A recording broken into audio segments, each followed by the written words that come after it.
Welcome, mortals, to another episode of Integrated Dice Management presents Houston After Dark. I am your storyteller for the night, Ron Bjork, and with me tonight is Jaden. What's up? I'm Wesley, and I got my wife and kids. Well, not my kids, but I got my wife with me.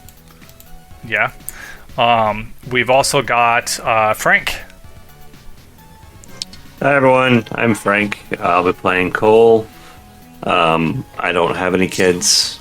And he'll not be playing Zelda. And I'm totally not playing Zelda Tears of the Kingdom shortly after release date, because that would be terrible to all the listeners and players for me to do that. Just don't do any spoilers. When they hear this 2 years from now, we don't want it to be ruined for them. But it's totally not the sound of me playing Zelda. Frank! All right, Frank.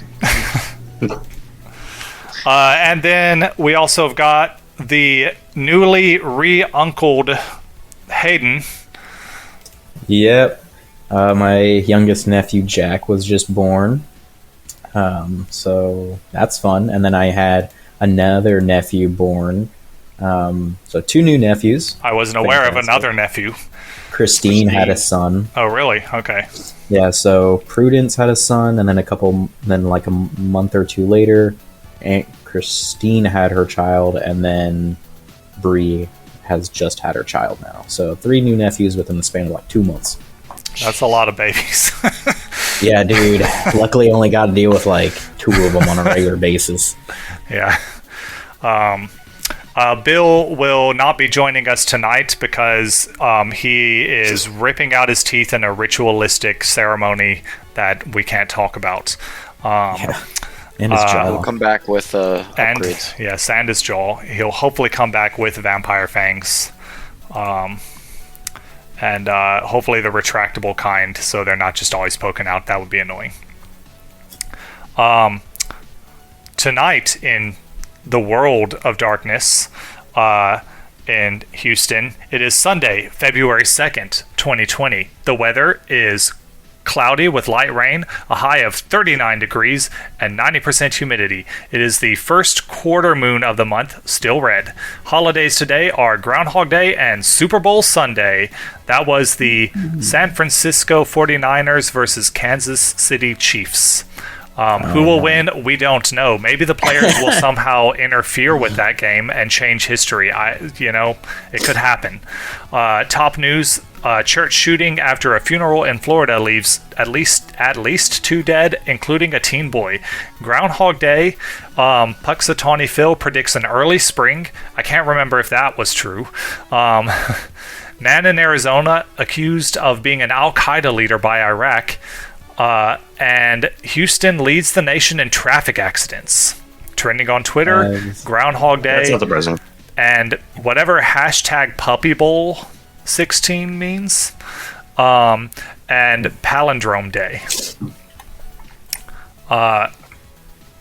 So everyone go ahead and make your rouse checks. Cole, you have already done yours and do not get hungrier, nor does Wesley. 9.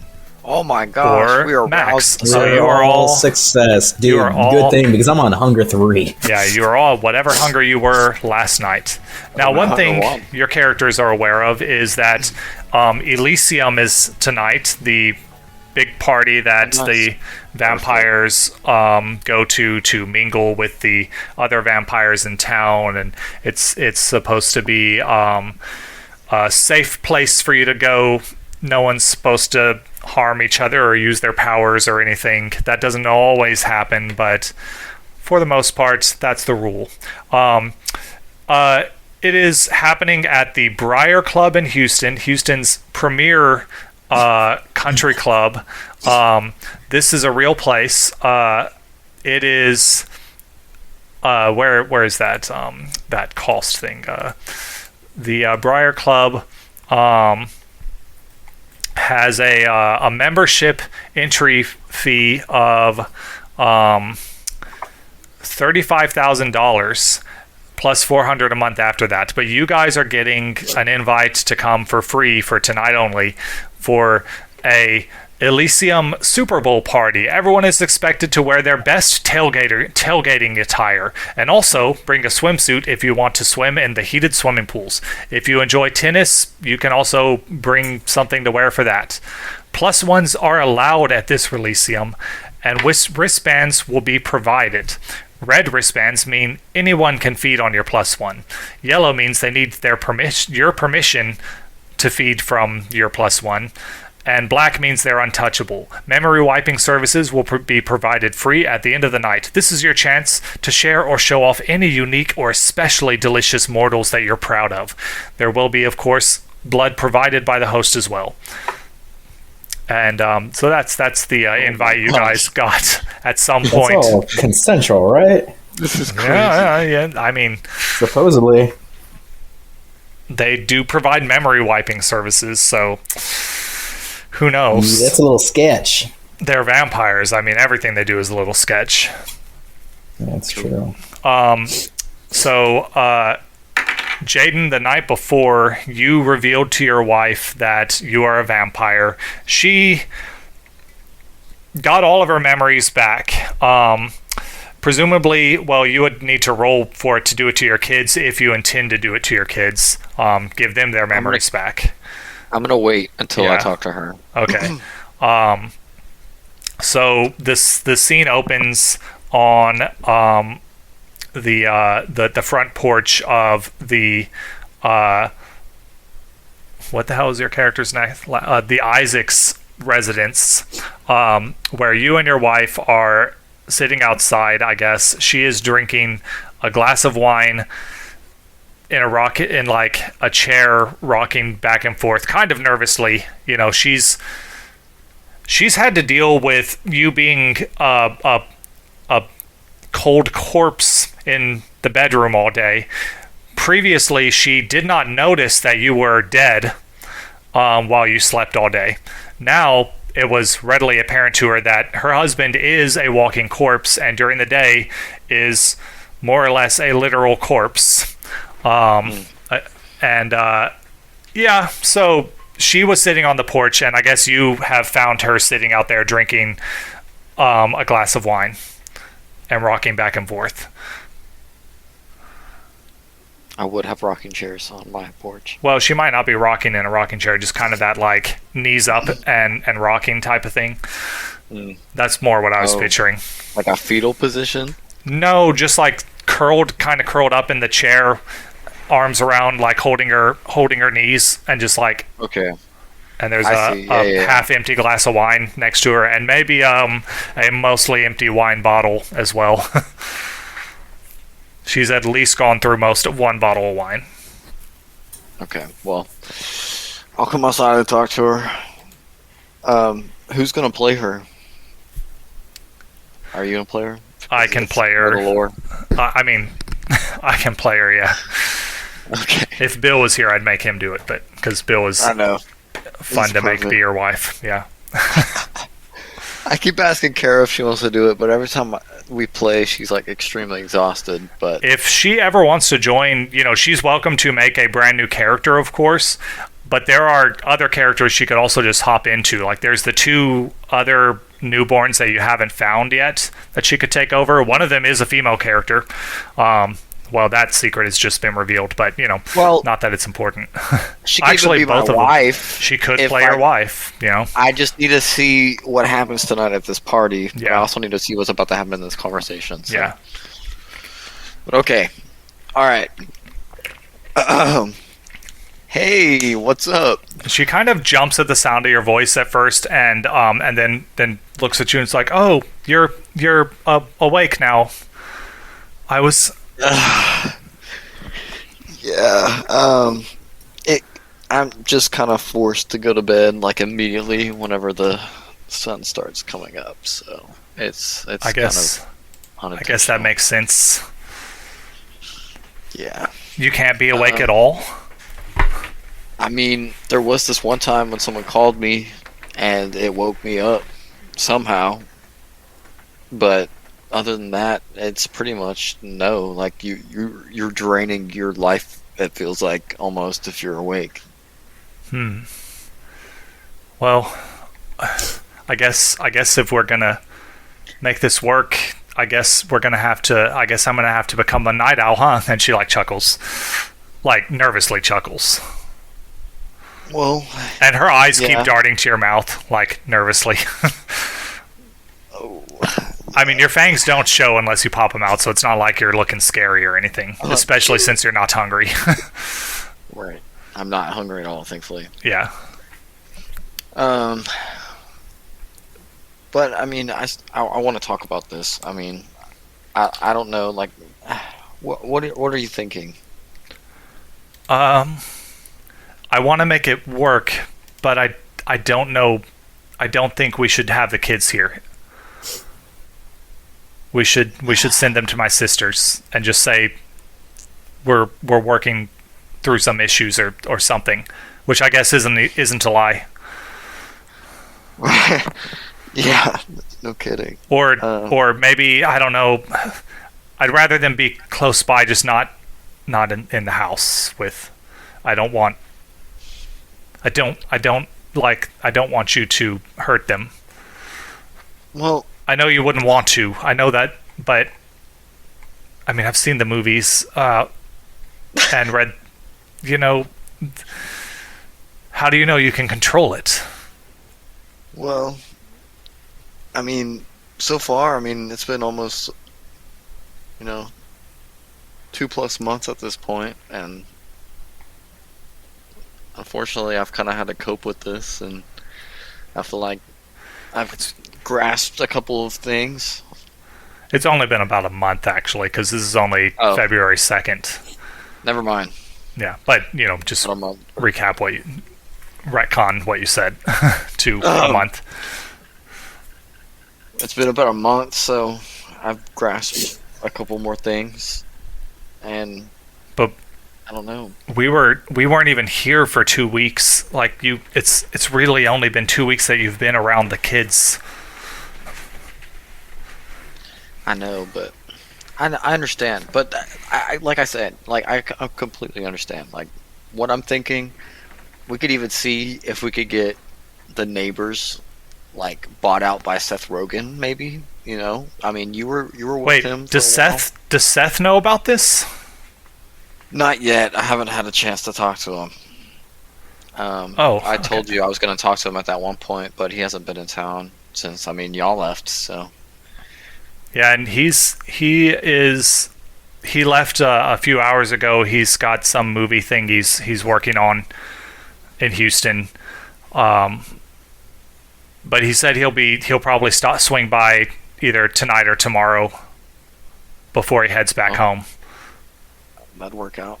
But yeah, I mean, I definitely think. I mean, either that or if he can get like a hotel, like in the Westin or something. He definitely knows something's up, but I think he maybe just thinks it's what happened in California. Yeah, it's okay. I mean, it was a lot at once, and when you're in fight or flight mode, things just kind of happen. So, I mean, I'm not gonna. Well, I don't think I was in my right mind. Everything was just hazy. I didn't know what was going on. Did he roofie you? No, ever since Oh. the beginning of the year, I've been this way. Well, it must have been my doing. I'm sorry. It was just I never wanted it to. I think it's been ever since that guy did whatever it was that he did to me. That, I mean, I'm still confused, but my mind is clear for the first time since that night. The haze isn't there anymore. Well, do you think we need to break that haze with the children? Her face kind of pales, and she's like, I don't think they would understand. I understand. Yeah, no, I get it. They're really. And even if I'm sure kids are very accepting, but they aren't good at keeping secrets. That's true. We don't want Aunt Jemima to find out. I was more worried about her school kids, but you know Jemima, she can't not tell everyone in the neighborhood. I mean, she is the best cook. So everyone's at her house all the time. But anyways, but look, there's what do you see the future being? Do you? I mean, I'm at this point basically gonna live forever, unless someone pops my head off or something. But I mean, I don't know. Like you said, you're gonna live forever, and I'm gonna get old one day, and I mean, how long are you even gonna want me? I mean, we're both young right now, but in 20 or 30 years, you're gonna look the same, and I'm gonna be wrinkled and who knows, like. Well, I mean, do you want to look this way forever? I mean, I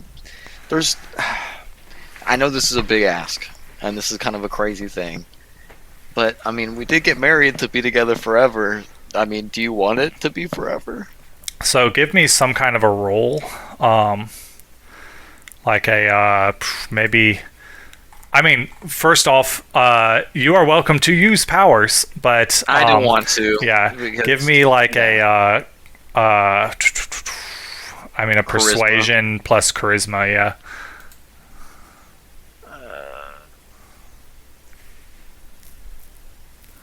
Can I do a wit? A wit? Well, roll. What is it called? A will. You can do willpower if you need to re-roll stuff. That's what willpowers do. Okay, just after the fact. Yeah. 2 successes.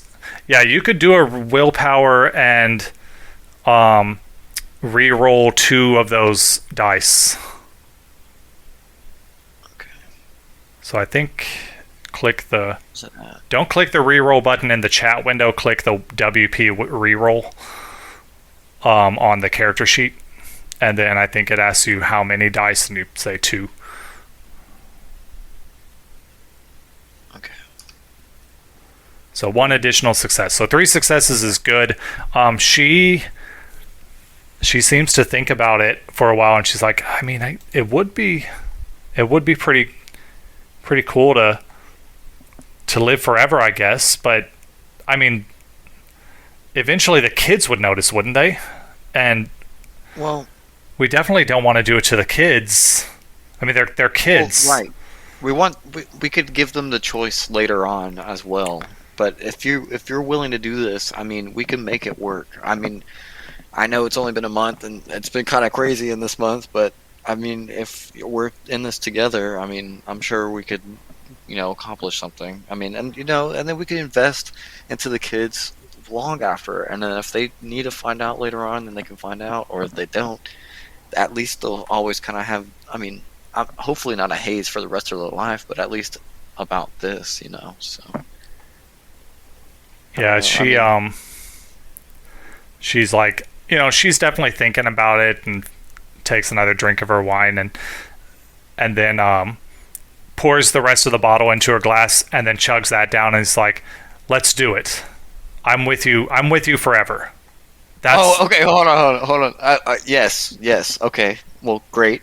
I'm glad you're with us. But hold on, there's some rules to this. And, I'm already kind of broken some of those with you knowing this in general. But tonight, there's a party, and I was planning on going to it anyway just so I can talk to this guy, but there's a guy that's a prince. But he's kind of crazy. A prince? Yeah. It's really hard to explain, but basically there's clans, there's a whole thing to this, and I got thrown into this, and yeah, I mean, I have to. And she stands up and comes over to you and takes your hand, and she's like, "We'll figure it out together."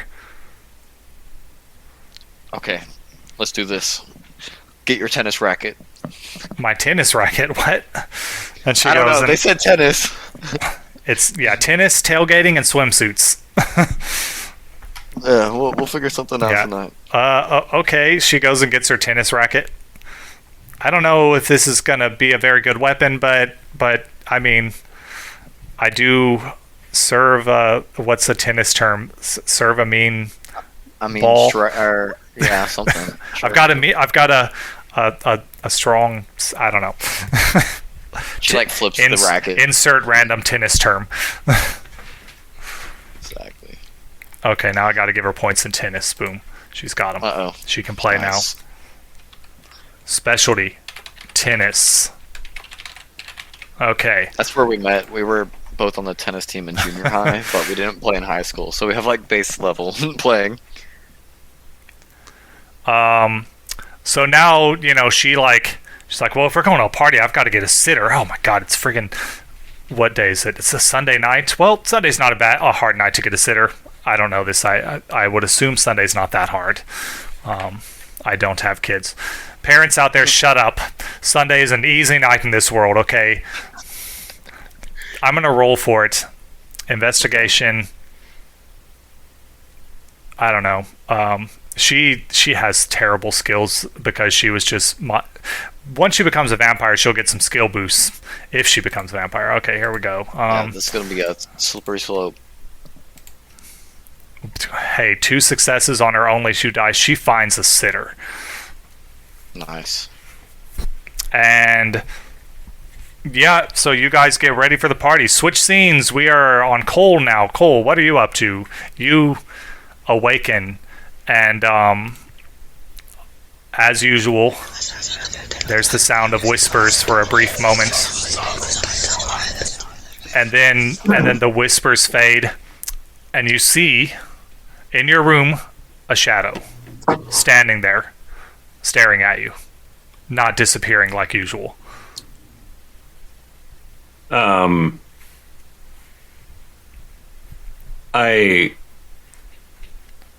Do I know I have anything to do other than go to the party thing tonight?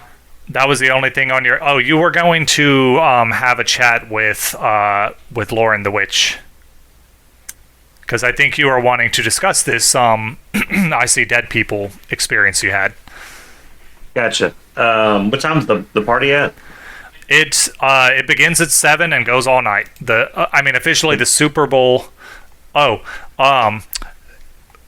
did I not write this part down? The Super Bowl, conveniently, due to the blood moon, there was a minor riot in the parking lot outside the Super Bowl, which delayed the game about 2 hours. So instead of starting at during daylight, it's actually starting in like an hour. So I've got an hour to possibly go meet up with Lauren. Yeah, and it's not like you have to arrive at the thing immediately. You can show up fashionably late, and you're fine. Also true. Okay. I look over at the shadow, and I'm like, I'm not crazy. You do have that Not blinky crazy. thing. You do have that blinky thing you can do to activate the I See Dead People power if you want to see if this is a dead person. I blinky thing. I believe that is a free power for you. Does not require a rouse, I don't think. Let me check.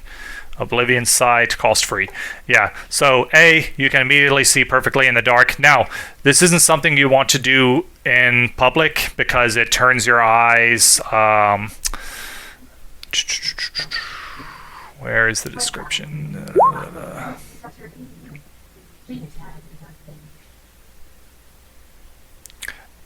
Oh, wait. Upon opening them, the irises of their eyes are black against the white of their sclera, and they can now see clearly within pitch blackness. So it's like your eyes are super dilated. But more specifically, you can see that this shadow before you is indeed a ghost, and it's a ghost you've seen before, the ghost of that murderer. Oh, fuck. He's standing in your bedroom staring at you. Okay, maybe I am crazy. It's the same fucker from before. And then the door to your stand room, up. the door to your room opens as it usually does. And when that happens, the shadow like disappears as light pours into your bedroom, and the mortal woman, what's her name again? She was your cleaning lady. Oh, Dina. Hey, we've got Dina's player here. Dina walks into the room and places the glass of blood that she brings every night onto your nightstand, and then stands and waits for you to say if she can stay or go. I look over at her. I'm like, what did I say about knocking? Jaden, do you want to be Dina again? How did I play her? You were. It was your like horrible the slug lady from Monsters Inc. I'm sorry. I just needed to tell you something. What is pretty it? sure that's the receptionist. That was the receptionist, but Dina sounded like a smoker. Yeah. Oh, she sounded like this. Yeah, something like that. As a former smoker, I find that very Offensive. shit. You just Offensive, yes. haven't That- smoked enough packs a day to sound like this yet, Frank. So Yeah, or Well, this is like I can't have a now. hands-free device in your throat so you can breathe. Yeah, from what I hear, you smoke those girly cigarettes, whatever that means. Schmurly. Who told you I smoke girly cigarettes? No idea. Someone just said they're long and thin, and I was like, haha, that's me. I mean, I did smoke girly cigarettes. I am now only vaping. And the transition from smoking to not smoking, even though vaping is still a nicotine delivery system, is not. It's not good. to be fair, you had been trying to quit a while ago, so this is now, I mean, unfortunately forcing you to do so. But right. Anywho, back to the game. Wait, so what is she trying to get to him? oh, she's just delivering the blood that she does every Oh. night, but she seems to frequently forget to knock. I have. I would just like to point out that I was thinking back to the scene where they were having the bachelorette party, Uh-huh. and I remember Dina having a lot softer, prettier voice than the one being portrayed. And I'd just like to point out that Listen. it seems like every time it's the character that has Hey, to deal a with lot me, has happened it since goes then. from a character that I originally envisioned to be pretty awesome, like my little biker gang, to a really fucked up character. And I'm notating this for later, so next time that I can hop in as like Jaden's wife, I can be like, "Oh, honey, how are you?" I also remember you trying to gaslight me into some bull crap about one of the NPCs. So I don't there is remember that. Oh, I remember it. I'll don't go remember find. that. I'll listen to all these tapes again. On the Get the receipt. Please. seconds. Yeah, I'll forward you the bill. No, they're tapes. Appreciate it. I definitely record them onto tapes. Nice. They're definitely on tapes because we're all 100. Anyways, so back to Fine. scene. I'll play her. I'll play her like a normal person. Okay. No, it's fine. She already has an established. To be fair, he vocal did pattern of switch. a- He did switch to a normal voice halfway through. She Because- could have just had a cold for a long ass time, Yeah, and yeah. she's just barely gotten over it. COVID. She was the first COVID victim. Oh shit! Oh no, Frank, have you fed on her? And Oh shit! Oh no! that's actually a good question. Like, I mean, I'm a bagger, so I try not to feed people. But like, when COVID becomes a thing, like, is that going to be a thing? It is. That- Yes, and it is Started from already. vampires? So it has No, to. no. I mean, if AIDS give the drink give the blood a certain flavor, I'm pretty sure COVID will.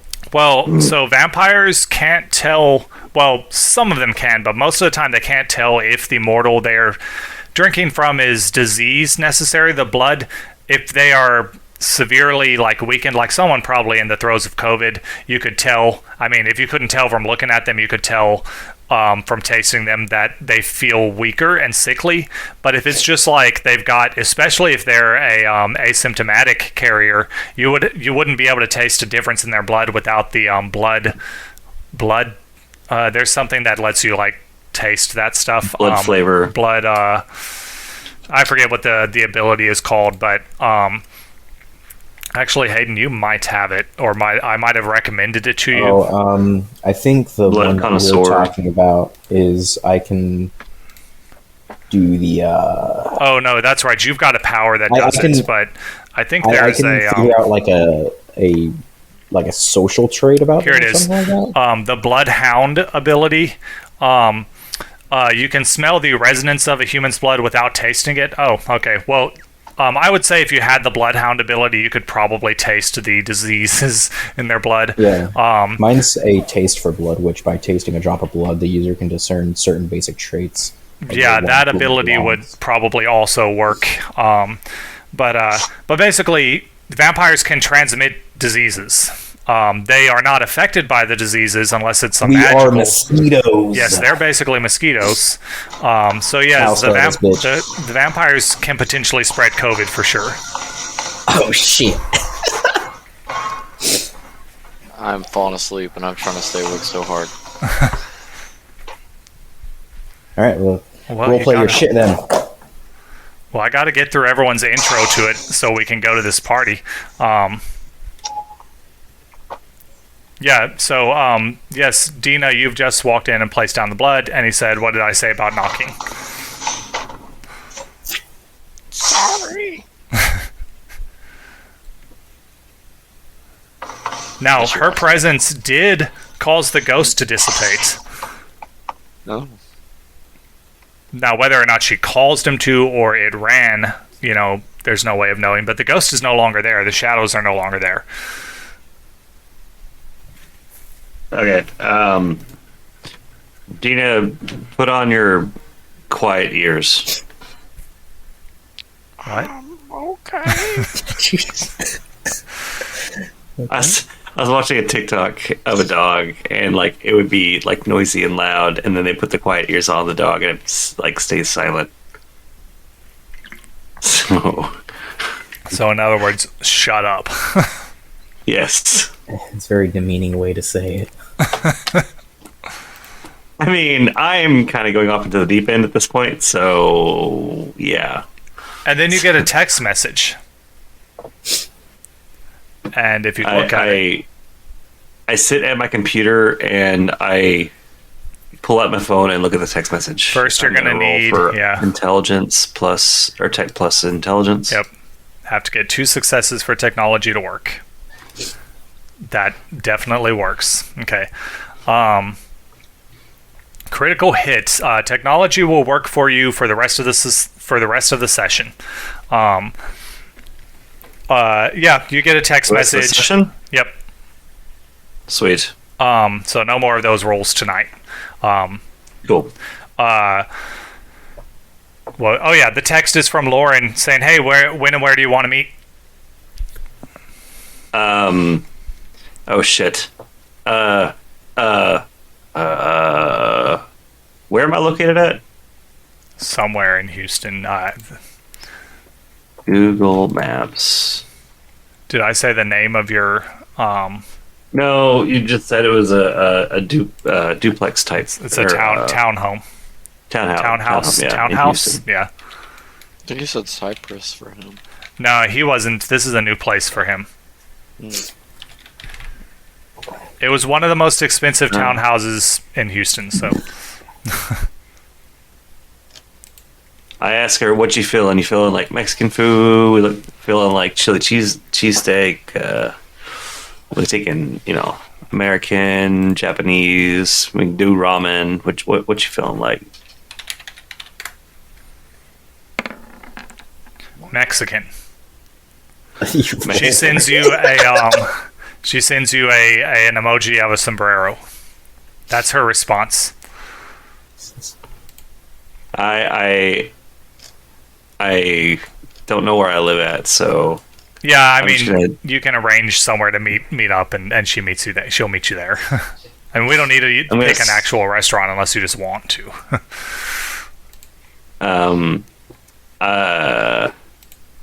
how about Lorenzo's? No.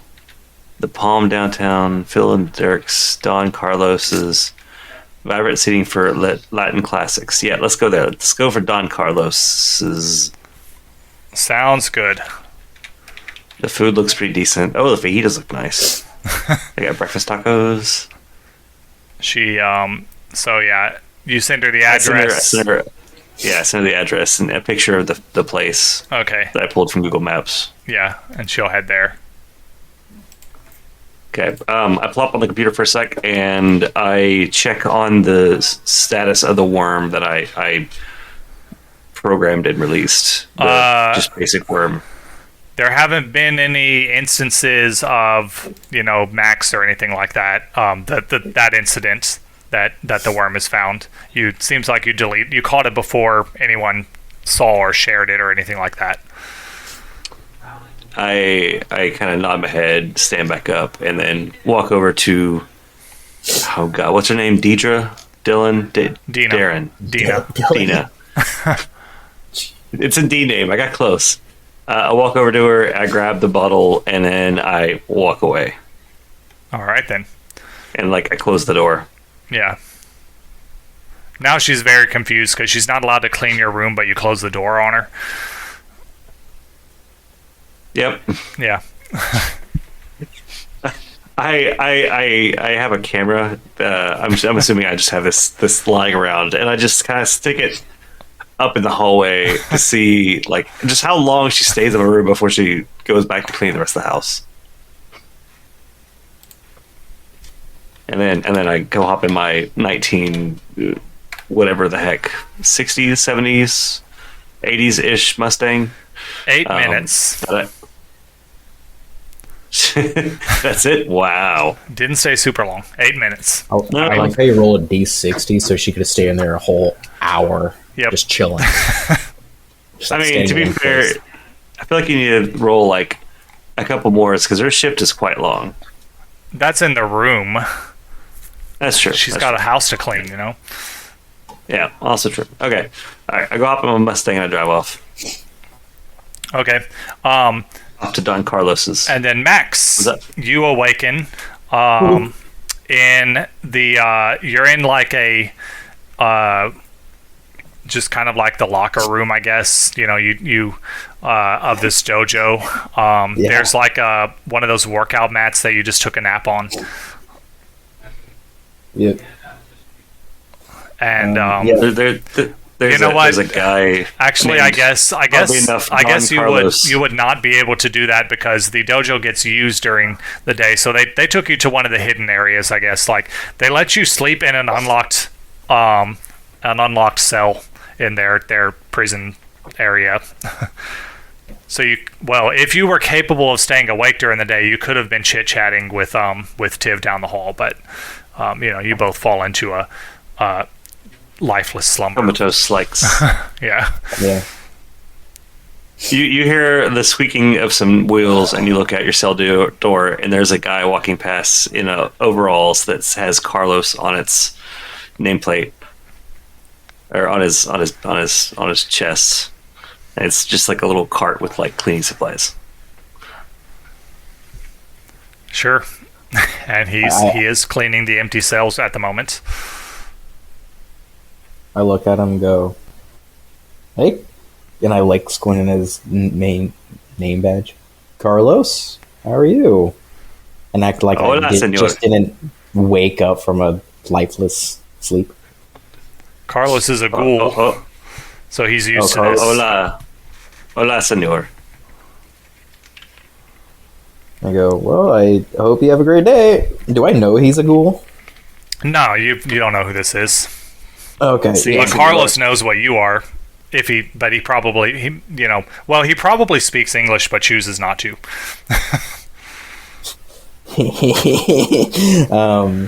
So I go, all right, have a good day. And then, where's Tiv compared to me? Couple cells down. I walk over to Tiv if I'm allowed She's to. currently drinking from a blood bag, like it was a juice box. With both hands? Yeah. And then, her guard is it a currently... crazy straw? It's got to be a crazy straw. No, I feel like, what do blood bags even look like? Or do they look like what I imagine them to look like? Yeah, they're just like an IV bag, basically. Yeah, she's just drinking out of the like that little twist top thing. You know, it's more like one of those like Yoplait yogurt bags. Mm. But I mean, it's a blood bag, you know. But yeah, she's drinking her dinner. The Elysium starts in an hour for me too, as well, right? Yeah. Okay. I go, hey Tiv, I'm gonna be heading off to Elysium. Oh. Is there anything I can do for you there, here, or anything? Oh, you know, just don't get into any trouble. Yeah, well, more than I'm already in, so we'll go about that. Try not to cause any apocalypses, you know. And she laughs. Again, yeah. All right, well, I'll see you later too. Yeah, and she says bye, and you know, goes back to drinking her juice. Yeah. Yeah, so I head off to Elysium.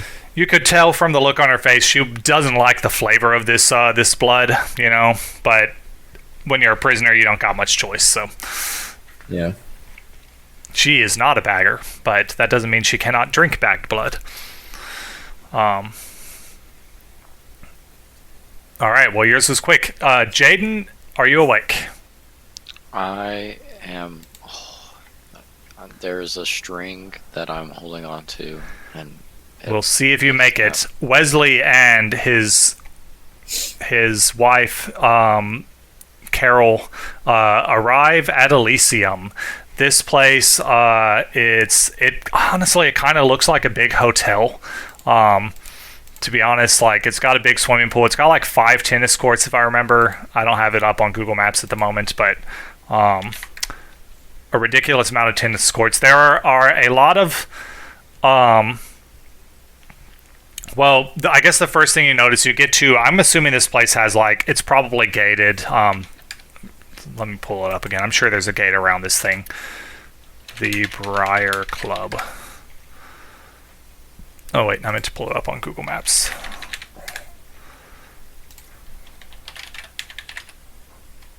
On Timmins Lane, wherever that is. Okay. Satellite, the Briar Club. Is there a gate? Well, to get into the back area. So yeah, you would go through the front door. And at the front door there is a doorman who, you know, he says, "Welcome, Mr. Isaacs." And you know, you've never seen him before, but he knows who you are, because that's his job as the doorman. And he says, "Welcome, Mr. Isaacs. Were you briefed on the plus ones?" And he shows you the 3 wristband colors. There is the yellow, the red, and the black. yes, I would like the black, please. And he says, "Very good, sir," and hands you the black wristband, which you can give to her. Good on remembering which color. That's the main thing I needed. Yep. And then you walk in, and so this place is fancy on the inside, but it is like all decked out in like Super Bowl themed stuff. There is a lot of like kegs and stuff, and there are, you know, quite a few mortals wandering around, drinking beer and stuff, and every so often you'll see a vampire like walk up to one of them, and there's a lot of people with red wristbands that you assume are possibly the staff, and then there are some mortals that definitely stay near a vampire, you know, they're all mingling. You see the prince, he's like out by the swimming pool, and he's wearing a, what was the 2 teams again? Which, let's see. Let me just do a D2 here, see which team he's supporting.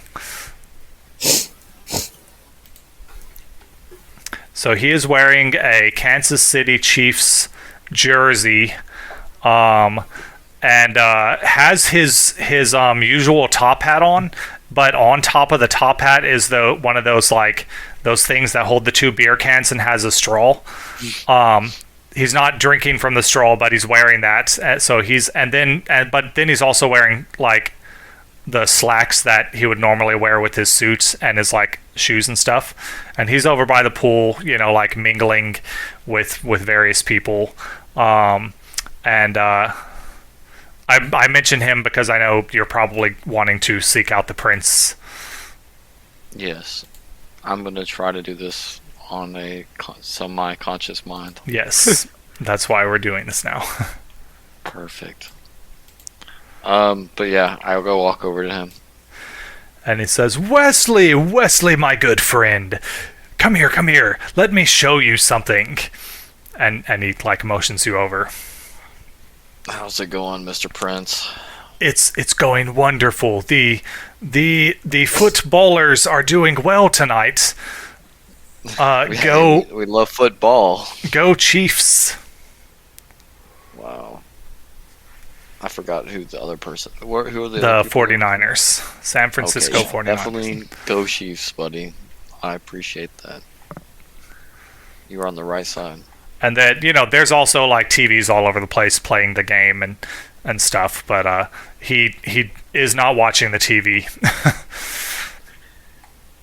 It's like, what can I do for you, my boy?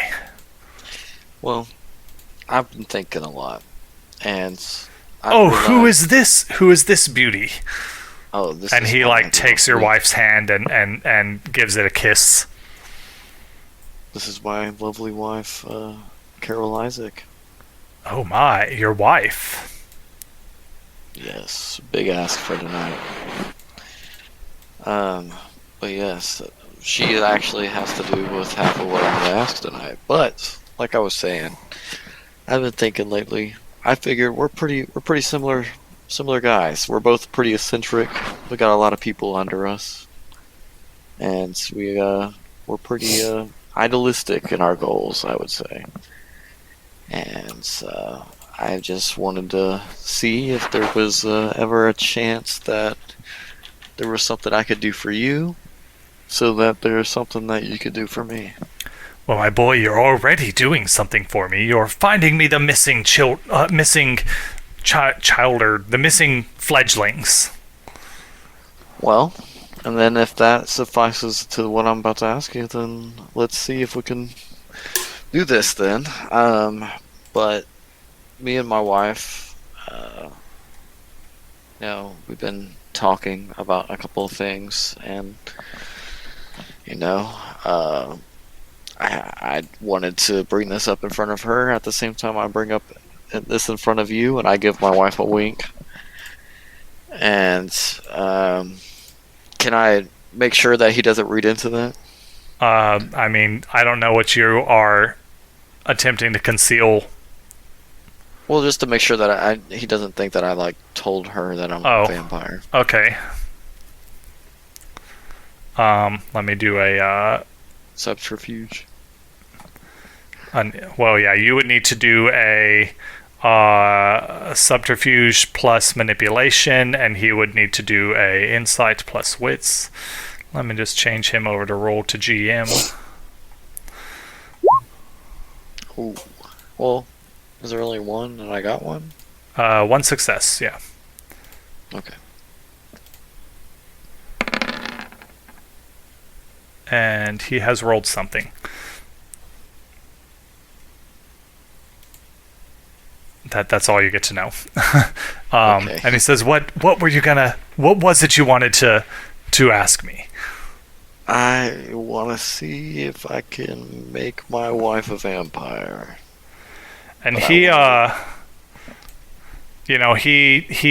like lets her hand, lets go of her hand. I guess he wasn't holding it the whole time, but and like takes a step back and like seems to look over her for a minute. Says, "Are you sure this is something that you want?" And he seems to be talking to both of you. I look over to her, and then hopefully she kind of like nods at the She same does, time. yeah. She nods. And let's see, he has to do a thing. First he does this. And then he does...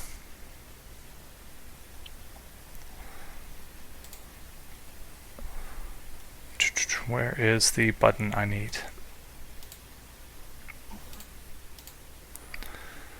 Then he does this. So he like seems to stare at her. And I don't think there are any visual effects from what he's doing, but he like stares into her eyes for a moment, and then he looks at you and says, you are very young to ask this. Know that if you do this, you become responsible for her actions until she has proven herself to be trustworthy as one of us. How many of you were there? The 4 of you who were turned on the eve of New Year's. The only reason you achieved your approval so quickly was because I knew already that you were meant to be. She, on the other hand, I will grant you this because I believe that you can bring something to the table. But know this, that if she screws up, your life and hers will be forfeit, no matter how much potential I see in you. Of course. And then he kind of gets a smile on his face and leans in. He's like, now, do you know how to do the deed? I believe I do. Has your sire given you the birds and the bees talk, or the vampire bat and the cows? They feed on cows, I think. Talk. Yes, but I think you should reiterate because I think this might be funny. Okay, well, there's nothing funny about it, actually. But you see, what you've got to do, you're going to have to feed on her, which, from what I could see in her aura, you've already done that. But you'll need to drink from her. And you'll need to take every last drop. And then, without hesitation, you'll need to give her back some or all of what you took. Well, I don't recommend giving it all because, well, then you'll be very hungry and things might not go so well. But at least give her back some of what you took. The more you give her, the less likely she is to try to eat you when she wakes up. Give her a drop and, well, that's not going to... She's going to wake up very hungry. And he like, giggle, like, just like laughs maniacally for a moment. And then, and then he's like, it's like, but that's really all there is to it. You've got to take her blood and then give it back. The trick is not losing yourself in the process and drinking it all and holding on to it. It can be difficult at times, but I believe in you. And he grins. Well, I appreciate it, and I don't think this will let you down. I think we can both collectively bring something to the table at this point, and maybe she'll be even an asset stronger than you thought. Well, I sure hope so. And then I kind of like bow and walk away. And then he turns and he's like, touchdown or something like that, but not like right now. It's not even a touchdown. They're like in a huddle at the moment. And then he grabs one of the beer cans off of one of the tables and like shakes it up and then no, pops the like tab and spews it all over, just some like nearby people who are having a conversation, and at first like they both turn angrily and then they see it was the prince and then they like do that like, oh, ha ha ha, that was funny, and then the next person I guess Cole is not going to arrive at the party yet, but Max is on the way. I guess we'll switch to Cole now. Jaden, if that's all you want to do tonight, you are welcome to sleep, but I want to do more, but I'm passing out. Yeah, I'm glad I got that out at least. If we were able to play on like the weekend or something in the middle of the day, but I'm always doing stuff on weekends, so it's not possible for me. Do you have an off day in the week? No, my off day is I'm off Saturday, Sunday, which I'm happy with, but right. My options were I could choose Friday or Saturday, and I'm like, I mean, obviously I'm going to choose, and then it's every Sunday, I'm like, obviously I'm going to choose Saturday because I don't want like Friday and then have to go back to work on Saturday, and then for one day. Yeah, but yeah. But some people do that. They like to have the Friday, which having a weekday off does have advantages because sometimes there's stuff you need to do on the weekday, but... Plus you kind of get 2 Fridays. Yeah, I guess. I prefer my off days to be side-by-side if possible, so... Oh yeah, otherwise you don't feel like you even recuperate.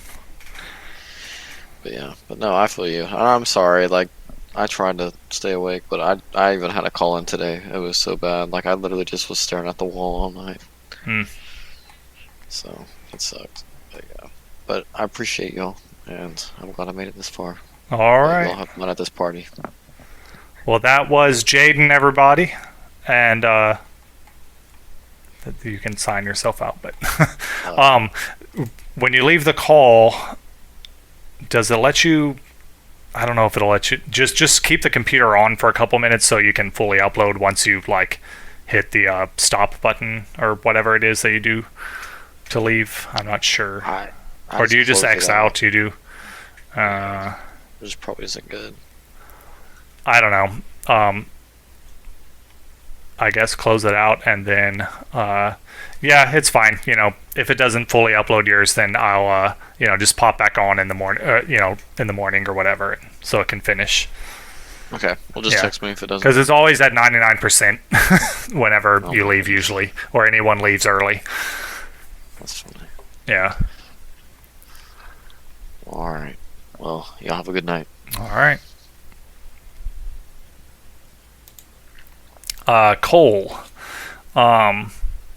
you have arrived at Don Carlos.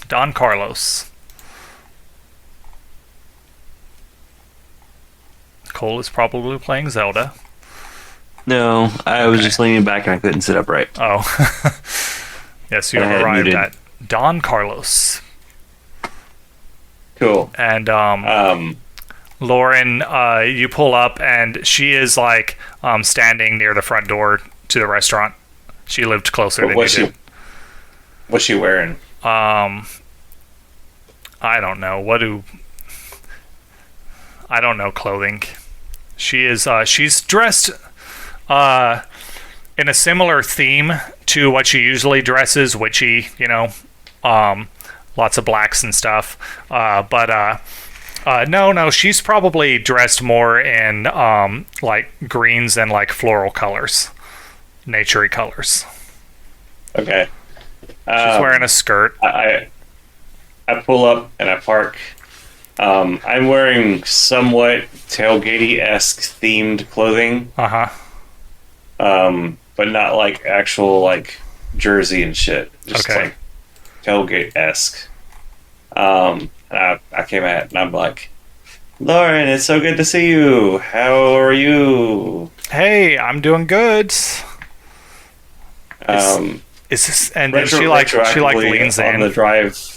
Retroactively on the drive over there, I called to make sure I could like get in.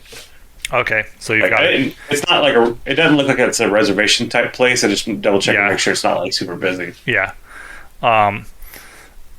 Yeah, so you're able to get a table, but she like leans in and she's like, "Is this going to be like weird for you, like being in a restaurant when you can't eat?"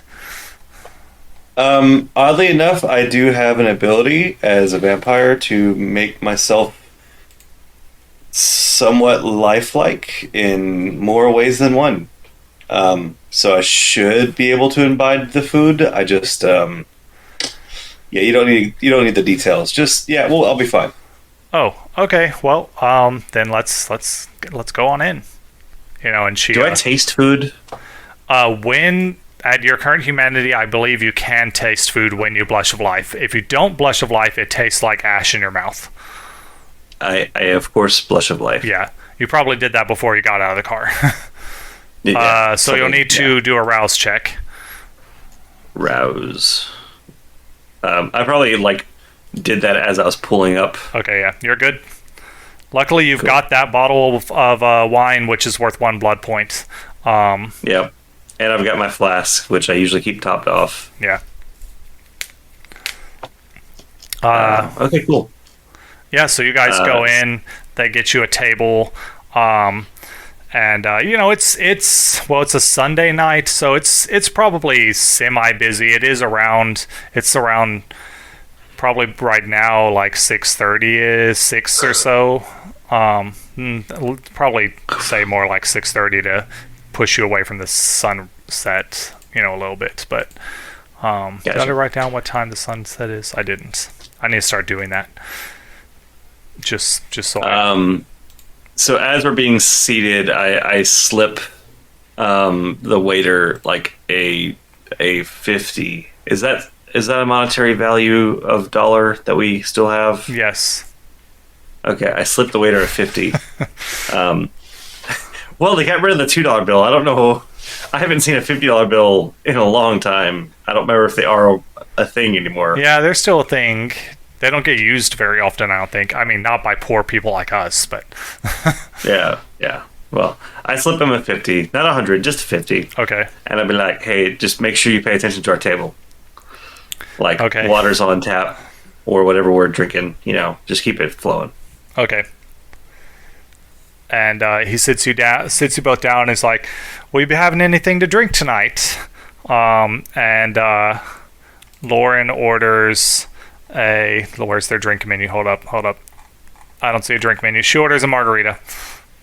That's safe to order at a Mexican restaurant for sure. It makes sense, right? Yeah. Yeah. I...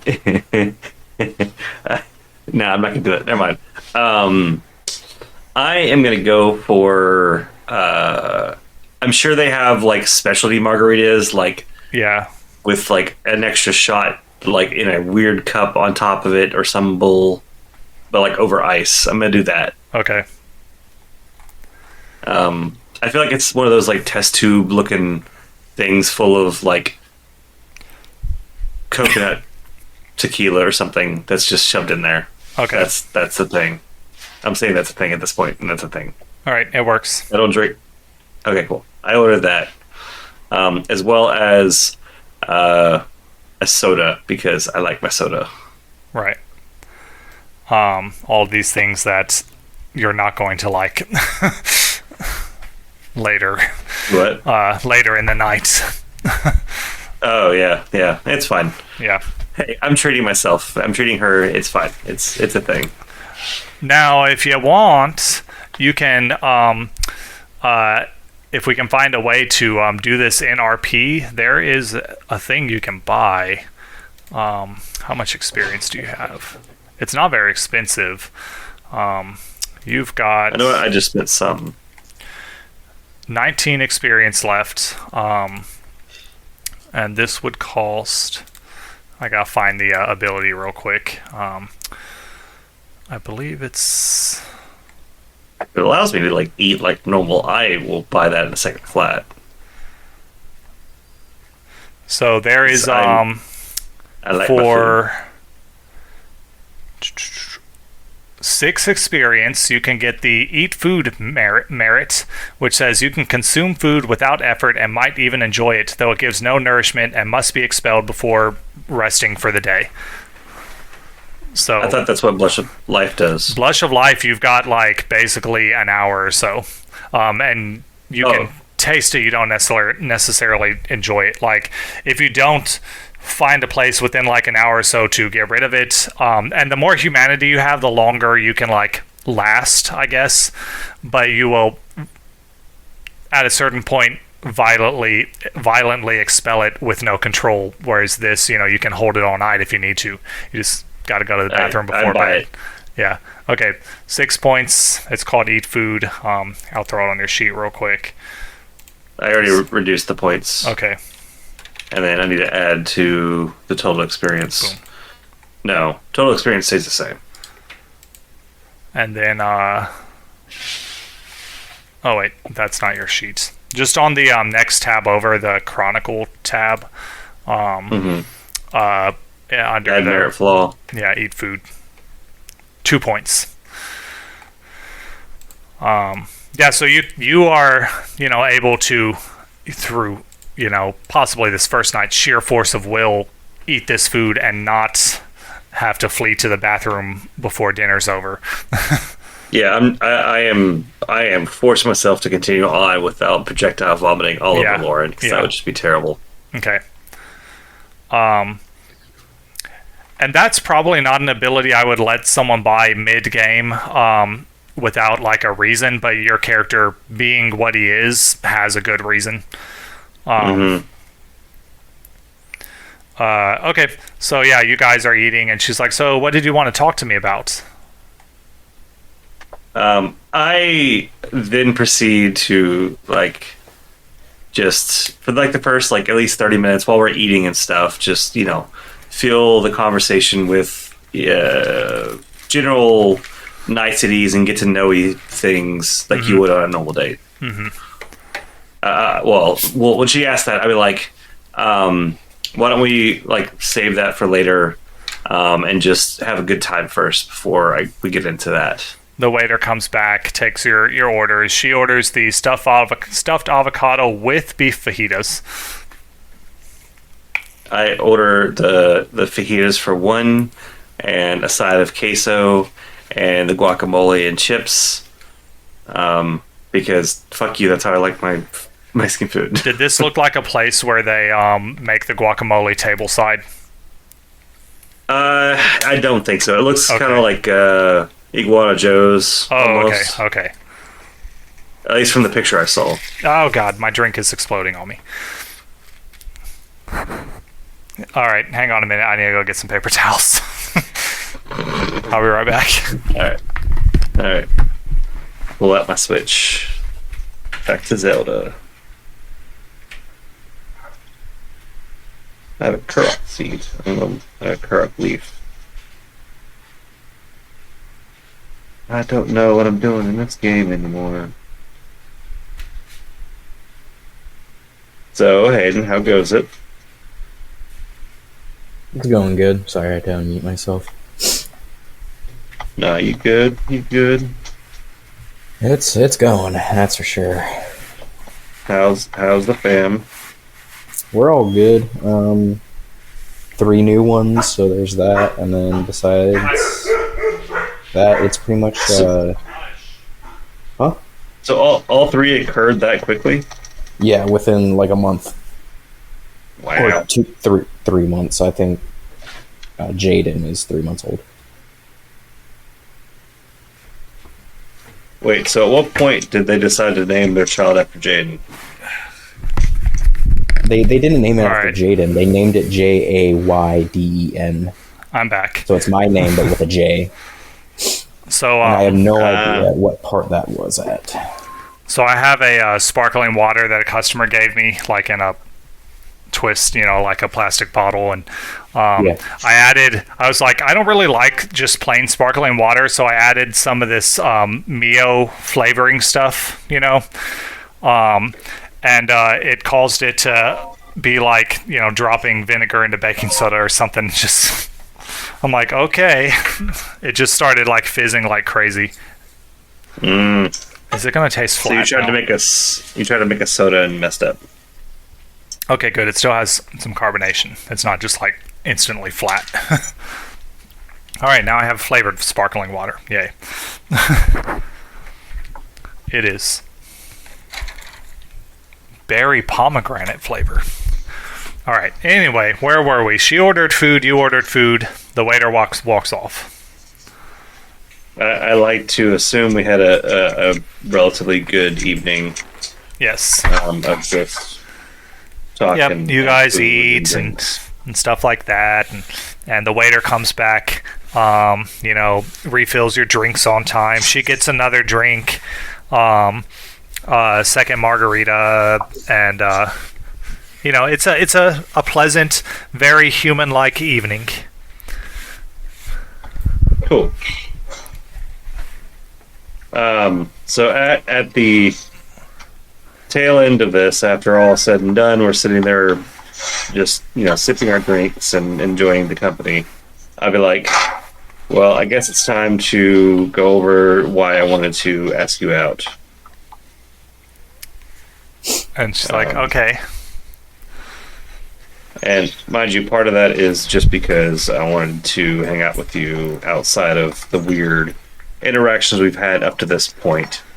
But secondly, because I'm having some weird things happen, and I'm hoping maybe you might have an idea of what's going on. Well, what kind of weird things? The normal type of weird things, hearing voices, seeing things. My eyes are doing this weird thing. I'm pretty sure I'm seeing dead people. Well, I'm pretty sure I'm just going insane, but my insanity is in the form of seeing dead people. And, she gets a more serious look on her face now, and she's like, well, and glances around the room. Do you see any right now? Let's see. What I will say is you don't see any of the shadows. But I don't see anything necessarily. I do the weird eye blink thing. And she's definitely a little bit she's not afraid, just kind of surprised when you do the blinky thing. And you don't get very long because she's like, don't do that. That's really, and even reaches out to put her hands over your eyes. She's like, people might see. During that time, though, you don't see any thing that looks like ghosts around, but you didn't have much time to look around. When she puts her hand over my eyes, I undo the blinky thing, and then I grab her hand and hold it.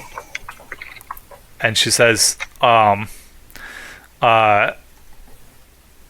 maybe we should test this somewhere not so public. You think in your place or mine? And she definitely blushes at that. And she was like, well, if we are possibly seeing dead people, maybe we should go somewhere where that's more likely. Wow, I typed in Don Carlos and it put me to Don Carlos in the Philippines. So His Facebook page? He's got a Facebook page, right? no, I was doing Google Maps. Oh. Okay, y'all are probably definitely at the one closer, more inside Houston. Now let's see if there is a certain little place. She's like, I think I know a place where we might be able to test this out. And she's like, can we take your car? I just took an Uber. Yeah, sure. Yeah. I wave over the waiter, and I request the check. Okay, yeah, he comes after a little. just wave him over and I hand him $200. All right, then. He's like, oh, my God. Thank you, sir. Oh, my God. And then, you can definitely hear him, like, bragging in the back about his huge tip. I look back over at Lauren. And I say, "Do you think he knows I wanted my change back?" Oh well, it doesn't matter. Let's go. I mean, we can wait for your change. No. He's already super happy about it. Let's just let him have his day. And she like, 'Cause I really didn't know how much it was going to cost. This place isn't like too terrible, but also Mexican food can kind of get expensive. yeah, Plus the drinks are like $10 a pop, so I just like guesstimated. But it's whatever. yeah. And so That's part is you underpaid. Nah, I looked at the menu. She didn't. That was probably $100 tip right there. With drinks, I could see you maybe of spending $50 to $100 depending on how many drinks there were. But yeah, I mean, so like, considering the drinks are probably somewhere between 7 and 10 a piece, we probably had at least 2 a piece minimum, probably 3, yeah, my guess. Yeah. That's easily like $20-$25, maybe $30 in drinks alone. Fajitas for one's like 20 to 25. The queso is probably another maybe $5, and then Yeah. her fajita plate. So I mean, I could easily see 100 and change build up real quick. 75 to 100. Yeah. So you guys, she kind of directs you where to go, and eventually you pull up at this like wire fence gate that says Harrisburg Jackson Cemetery. I googled a cemetery nearby, and she's like, if you see dead people, this would be the place to do it. And it's a very small one. It definitely is not like a huge cemetery with ancient graves or anything. It was just like a very nearby cemetery that wasn't too big. And she's like, maybe try that thing again here, see if you see anything out there. I look out across the graveyard and I whisper, I'm like, I see dead people. Do you activate your And- power? No, I'm just I'm doing a thing. I'm doing a joke. And she's like staring at you expectantly, and she's like, wait. And then she realizes what's happened and starts laughing. And then she reaches into her purse and pulls out a folded up like cardboard looking thing, and says, okay, do the thing. And while you're doing that, she is going to do something. It was, I think her power is, I have to remember her magic. I do the thing. Okay, let me roll for her thing real quick.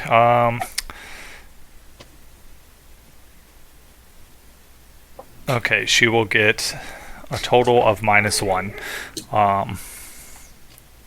So this plus this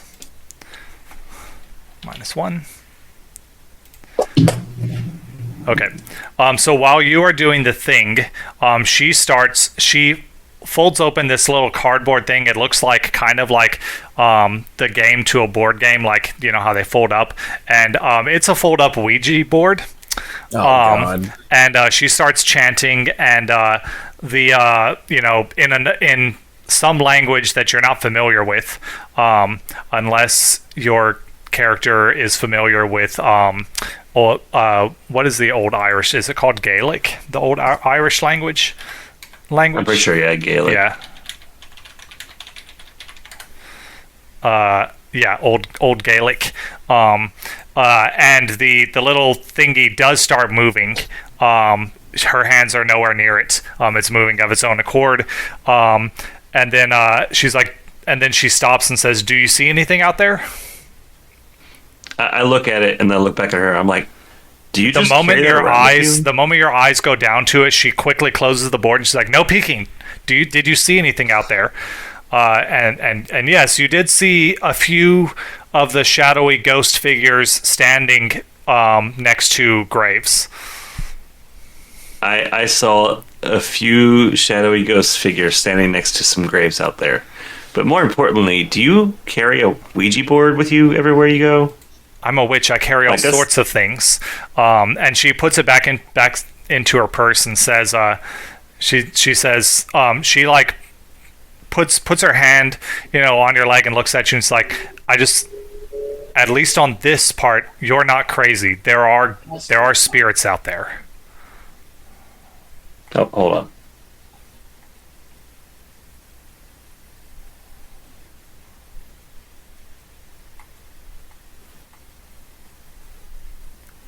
I'm back. Okay. There Yeah, she says. Yeah, there's at least 3. Yeah, and so she like puts her hand on your leg and looks into your eyes and says, "So at least for this part, you're not crazy. There are spirits out there right now." Okay.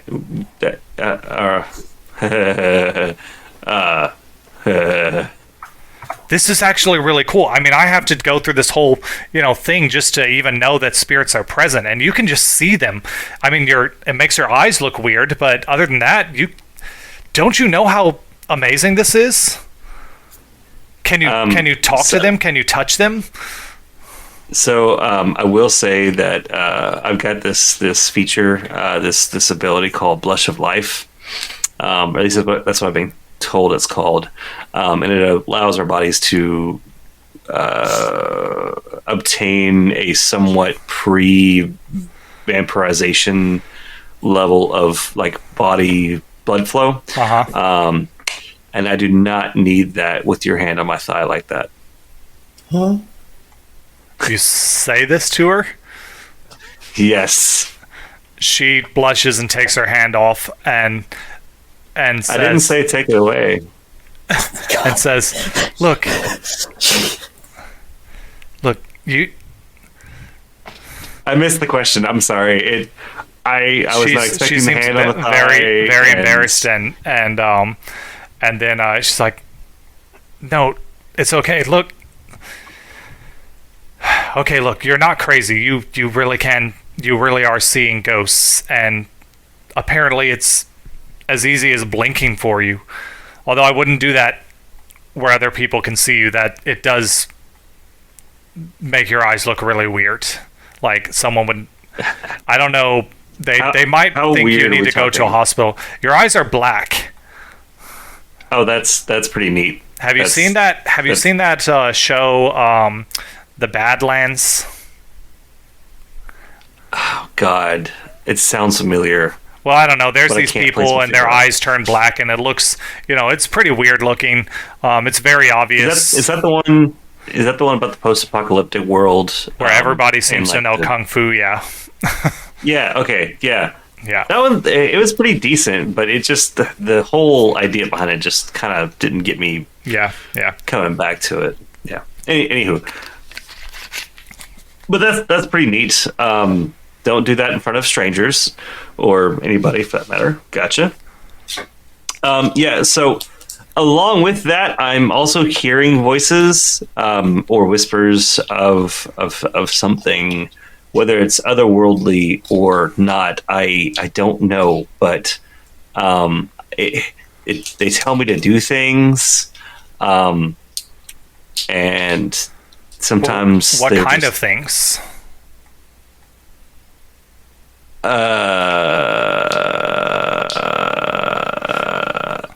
Listen, unless you know what the source of the voice is, I wouldn't do anything tells you like that.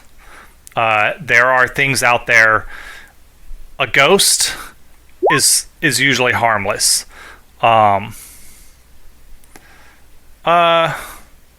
don't need to roll for that at the moment. I don't think you've really been given too explicit instructions. It's more just the whispering, other than the ghost who was trying to frame Max for murdering him. Well, I mean, he didn't have to frame Max for murdering him. Well, that's true. Max actually murdered him. That is true. But she says, Try. huh?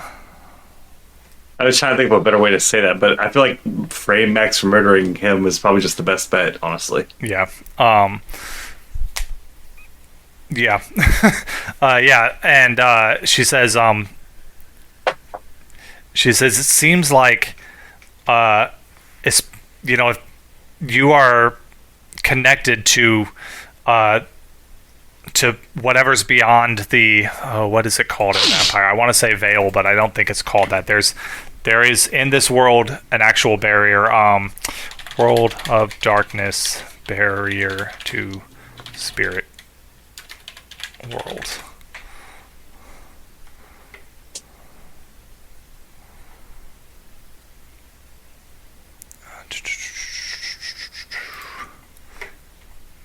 Because she would know the proper terminology. I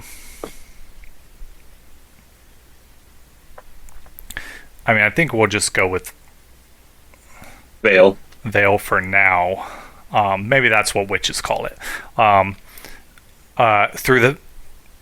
You've obviously got a connection to the other side of the veil. You can see into it. Maybe you're always connected, and that's why you're hearing things sometimes. But whatever those things tell you to do, unless you actually know the source it's coming from, don't listen. There is the world where spirits go after they die, and it seems to be sometimes they seem to stay there for a long time, sometimes they seem to go somewhere else, and then there are other places on the other side of the veil, and not everything on the other side is benign. Finley. Yeah. It probably wouldn't come as a surprise to you, seeing that that vampires and witches are real, but so are demons and other monsters. There's things out there. I've never dealt with them, but I know people in my coven have dealt with that. The closest thing I've come to it is what would be called a wraith, which is basically a spirit that it's a little more attached to the material world. They're usually here for a reason. The whole everything on TV and all of the stories and stuff, they've got some grounding in reality, and the whole spirits stay behind for a purpose. A lot of times that's true. So does that have to do with my clan being of the La Sombra? Like, I don't know anything about vampire clans. You guys are the first vampires I'd ever met. I never knew for a fact that vampires were real until I met you all. Oh, well, I'm happy to be a good introduction. I'm pretty certain our group is not your stereotypical vampires, so just to lay that out there. If you want to kind of bury yourself in a little more of the vampire-esque culture, we do have a bit of a party happening right about now, actually. And she grins at the sound of that and she's like, "Are you inviting me to a vampire party?" I mean, if you want to go, you don't have to if you don't want to, but it would be... What happened? I mean, they're not gonna try to eat me, are they? Only if you want to be eaten. You can get a wristband. Like if I don't remember the colors, but one is like, if you can only be fed on by the person who brought you. One is like, anybody can feed on them. Stuff like that, and we could just give you the one where only I can feed on you. But I'm not going to do it unless you want me to, because that's just odd. But I'm also a bagger, so I don't feed on what's people a bagger? Particularly. Oh, wait. Well, then what do you eat? That's a term that I kind of came up with. I've only drank from a human once, and I did not want to do that. I don't want that to be me. I still wanted some part of my humanity, and so I found that. Give me an insight plus wits. Insight plus wits. Wits. Insight. Yeah. Insight. Insight plus wits. Submit. Okay, no successes unless you want to spend a point of willpower. What is this for? Am I not supposed to tell her It's this? to insight something that you're Willpower. inciting her. So you would click the WP reroll button and then reroll 2 of those dice and then mark off, turn one of your willpowers to a slash to show that you've spent it. WP reroll button? It's underneath the like strength and dexterity and stuff. And then there's willpower with the green boxes and then the 3, yeah. So do the WP reroll one? Yes, and then say reroll 2. 2. Can't reroll hunger. 1 success. I guess she was trying to not show this, so what would that be? Performance. Oh, I didn't mean to give her a point in performance. Okay.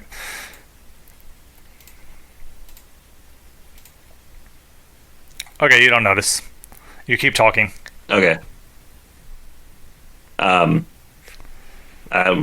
don't remember where I was at in my explanation, but basically, I don't feed on humans. I get blood from like blood drives. Here over the last like month, I've had it delivered to me, but I've got a stash of non-forcefully taken blood, and I drink from that quite often. I don't like the idea of that. So it's kind of like that show True Blood. You're like that what was that guy's name? He had a stupid vampire name, Bill. Yeah. Drinking True Blood? You've never seen True Blood and you're a vampire? That's like me saying, have you watched the Harry Potter series because you're a witch? Of course I've watched Harry Potter. Who hasn't? Well, because Harry Potter was awesome, okay? But okay, well, True Blood was on HBO, I think, so maybe... That's why I never watched it. I don't watch HBO. Oh, okay. Well, yeah, the people in that movie, they knew vampires were real, and the vampires drank this fake blood stuff called True Blood that they served at bars, I remember seeing commercials for that. Was it any good? No. No. But if you want to see the girl who played Rogue naked, that's your chance. So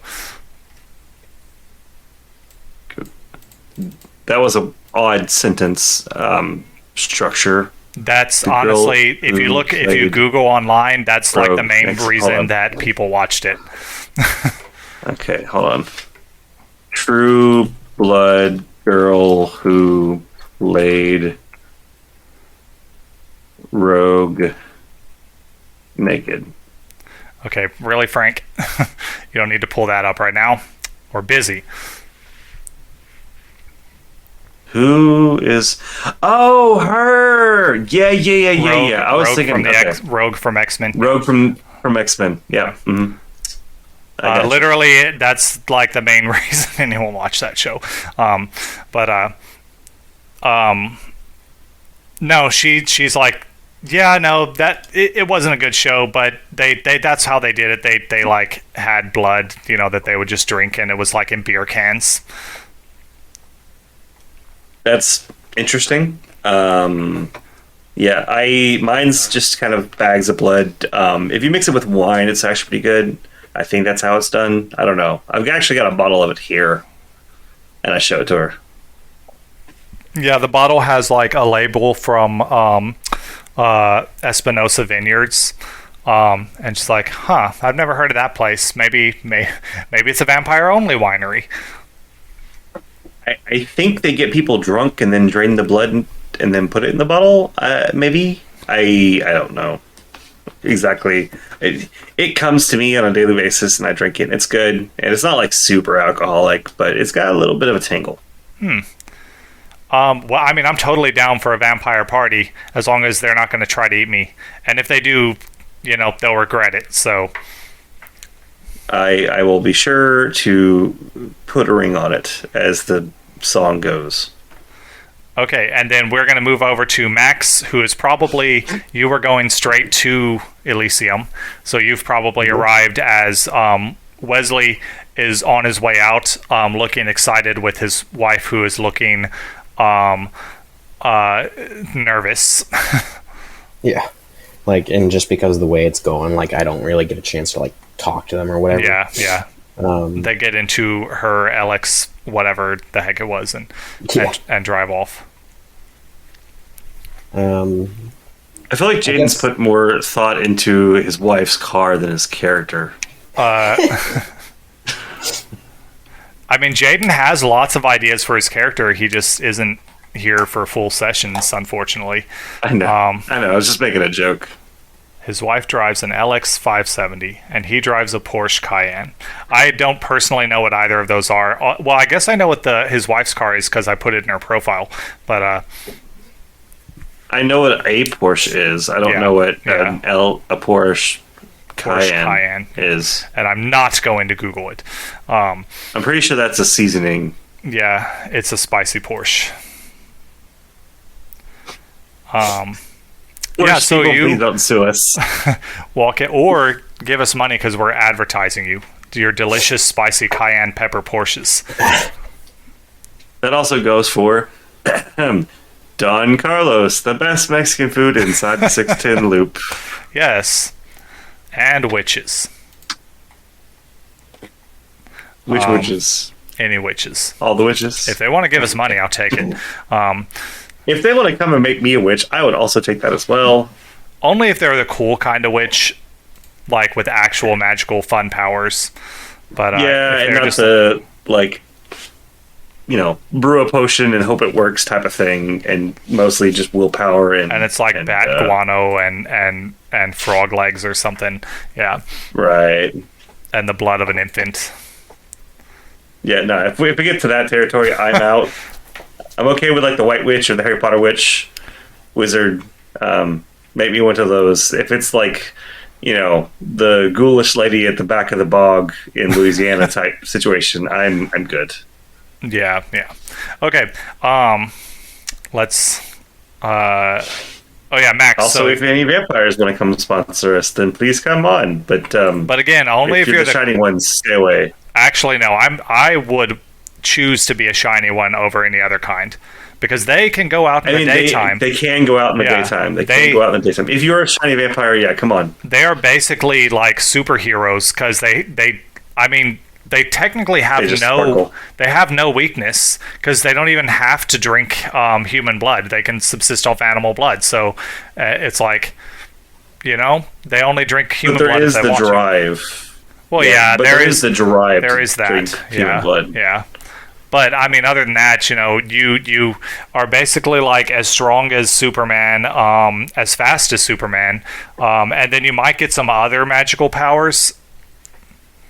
That is also true. I will admit to having read all of Twilight. I don't think I've watched all the movies. I've watched all the movies and I've read like the first 2 books of Twilight, but I never was able to finish the Twilight series because I was missing a book, and I'm supposed to buy it like brand new. They were on the library app, so I listened to them all. Well, that would be a good spot to listen to them. Hi, everyone, and welcome back to the Everything That's Not the Actual Game podcast. Max walks into Elysium. Unless Max wants to pick up a +1. I don't really have a. I guess not. I guess not. I don't have any human friends. Rekindle the spark. You got vampire powers. You could just. Oh, he doesn't have any of those powers. I don't have those powers. Yeah. Oh, it sucks to be you. Even I've got something. I have other things that are pretty cool. Yeah. Yeah, you walk into Elysium.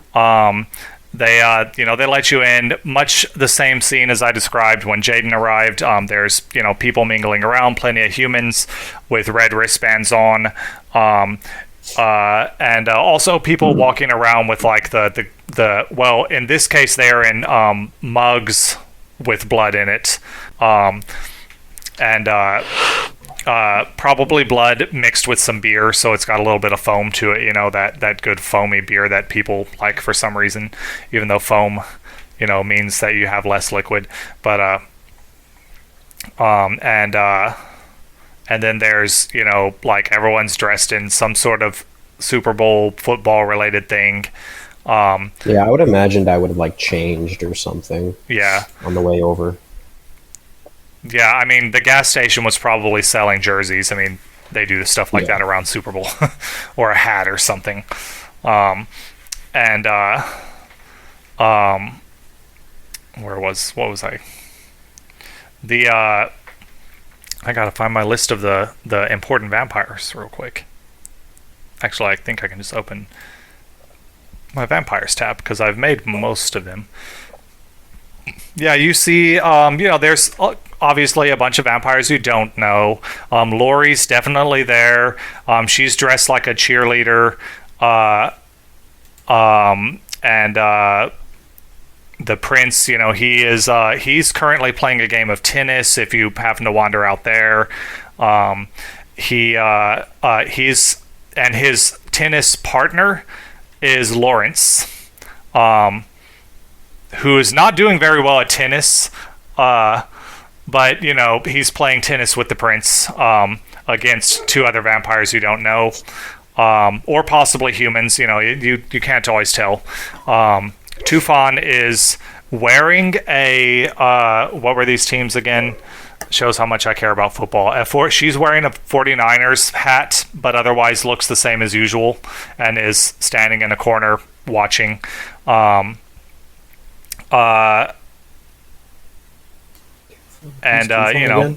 is the sheriff. Okay.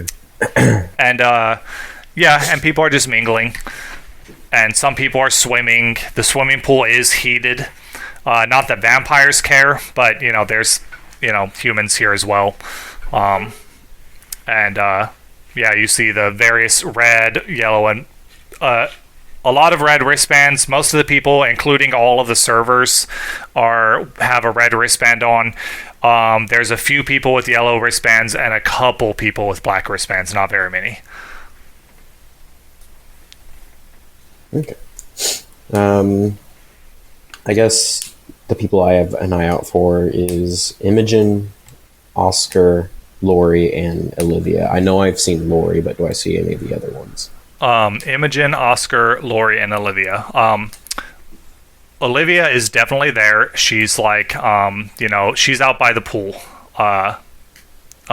She is in, she's in her bathing suit right now. It is black.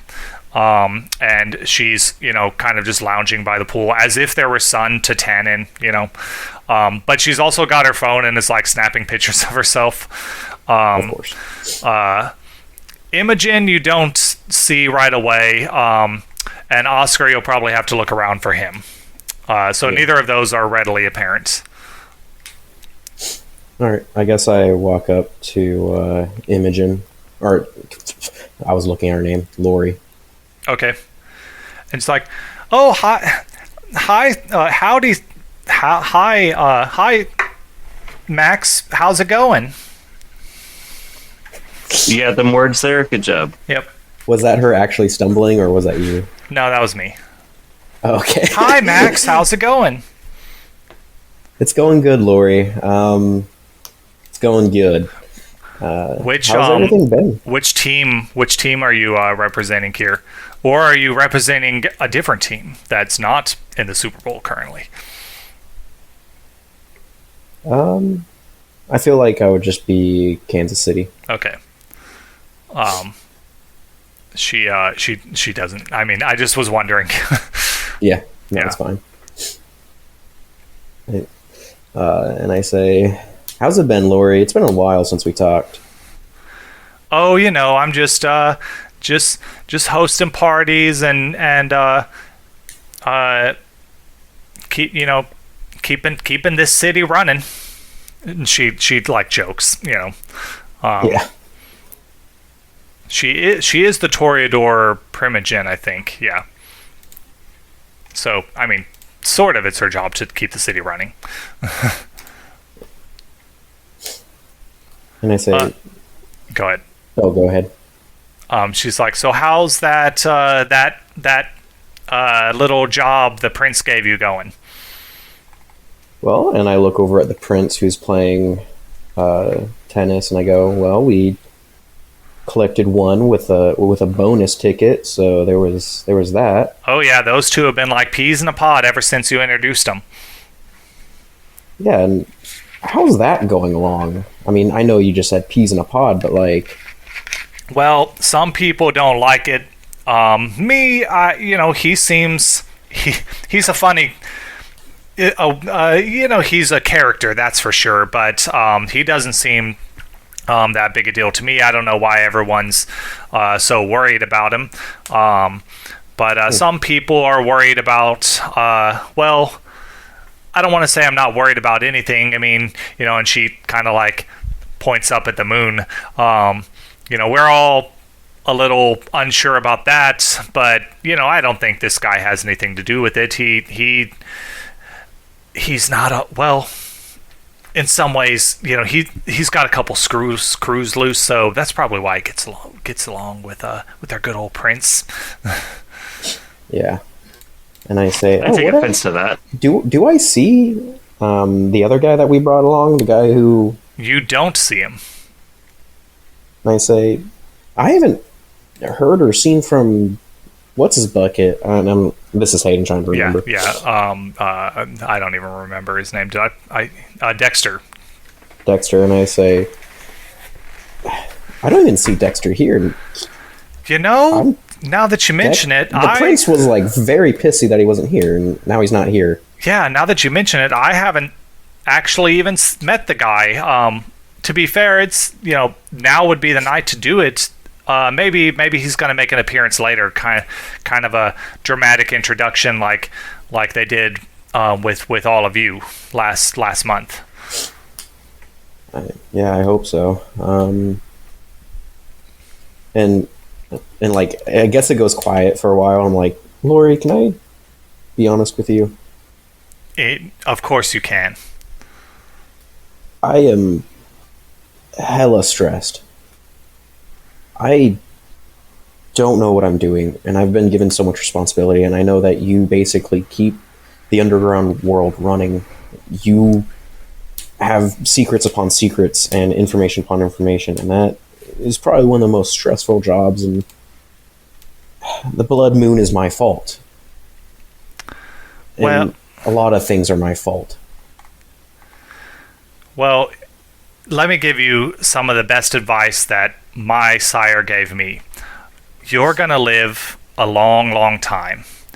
You're going to make a lot of mistakes. And you're going to outlive most of those mistakes. And she kind of laughs. So, yeah, the moon's red, but, just like our president said, it's still a great moon. People. It's the best moon. It's the best moon. People are a little angry, and I'm sure there are more qualified people than us out there working on this problem. So you've got nothing to worry about, sweetie. And she gives you like a pinches your cheek. Oh, like a grandma. Yeah. I mean, I didn't put an age, but she is considered to be an elder. Old. Yeah. Yeah. And I say, thanks, Lori, Or did I put her age? Oh yeah, I did put her age, but a lady never tells, so. Yeah. She looks like she's in her 40s, but that means nothing with vampires. So she's not that old. Well, physically she looks like she's in her 40s, but she's a vampire, so she could be 10,000 years old. Yeah.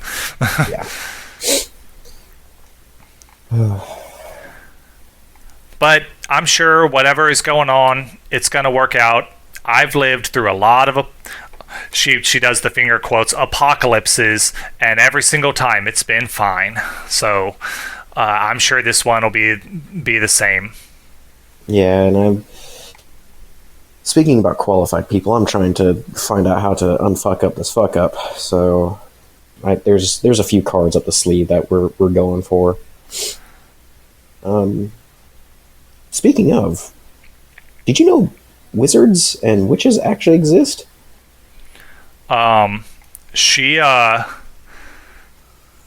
like, well, I can't say I've ever had much dealings with them, but I mean the Tremere clan were a bunch of wizards Yeah, that's true. before they became vampires. That was before my time. But I know they're real. I mean, I think pretty much everything that if they've made a movie about it, it's probably real. That's just kind of what I've come to accept. Yeah. Legends, they came up with the idea for a reason. So if it's not exactly what we think, then something along those lines have got to be it. Oh. And I see Olivia taking pictures of herself, and I go, she's an oddball. She's kind of old, but she acts like she's a teenager. Speaking of, I'm gonna go check up on her. I don't know what she's up to. All right. While you make your way over to her, Cole pulls up to Elysium with his +1 in the car. And the car, backfires as you pull to a stop. I'm 100% certain there is valet parking at this place. I'm sure, but I proudly pull up to the valet parking. yeah. And I step out, I walk around, and open the door for Lauren. In the process of walking around, or after I let her out, I will walk back to the trunk, and I pull out a couple jerseys for two different teams, whatever the two different teams are. The 49ers and the Kansas City Chiefs. Yeah, I grab those and I walk over to Lauren. I'm like, hey, I don't know your size, but if you wanted to be more dressed the part for the party, it's a tailgate party. And she looks at the building and she's like, oh, sure, and grabs one of the shirts. It is, she grabs the 49ers, or no, the Chiefs. I shirt. also put the Chiefs on. Oh, you have two for both teams? I have two for both Okay, teams. well then, yes, she grabs the Chiefs. Because I thought ahead and I realized that this might become a thing. Yeah. So yeah, she y'all go in at the door. The doorman stops you and says, "Ah, yes, Mr. Stone. And what color for the lady?" And he motions to the 3 colored wristbands. You've got a red one, a yellow one, and a black one. Remind me if I'm wrong, good sir, but red is to be shared and black is no one touch, right? That is correct, sir. What's the yellow one? The yellow one means people may ask your permission. Yeah, okay, we're going straight black. No funny business tonight. Of course, and he hands you a black wristband. He does hand it to you, the vampire. I offer it to Lauren. It's not a sexist thing. It's a racist thing. It's a lifist thing. I don't know. I offer the wristband to Lauren, and I go, "Milady," And she puts it on. My and lord. we go inside. Yeah, and goes inside.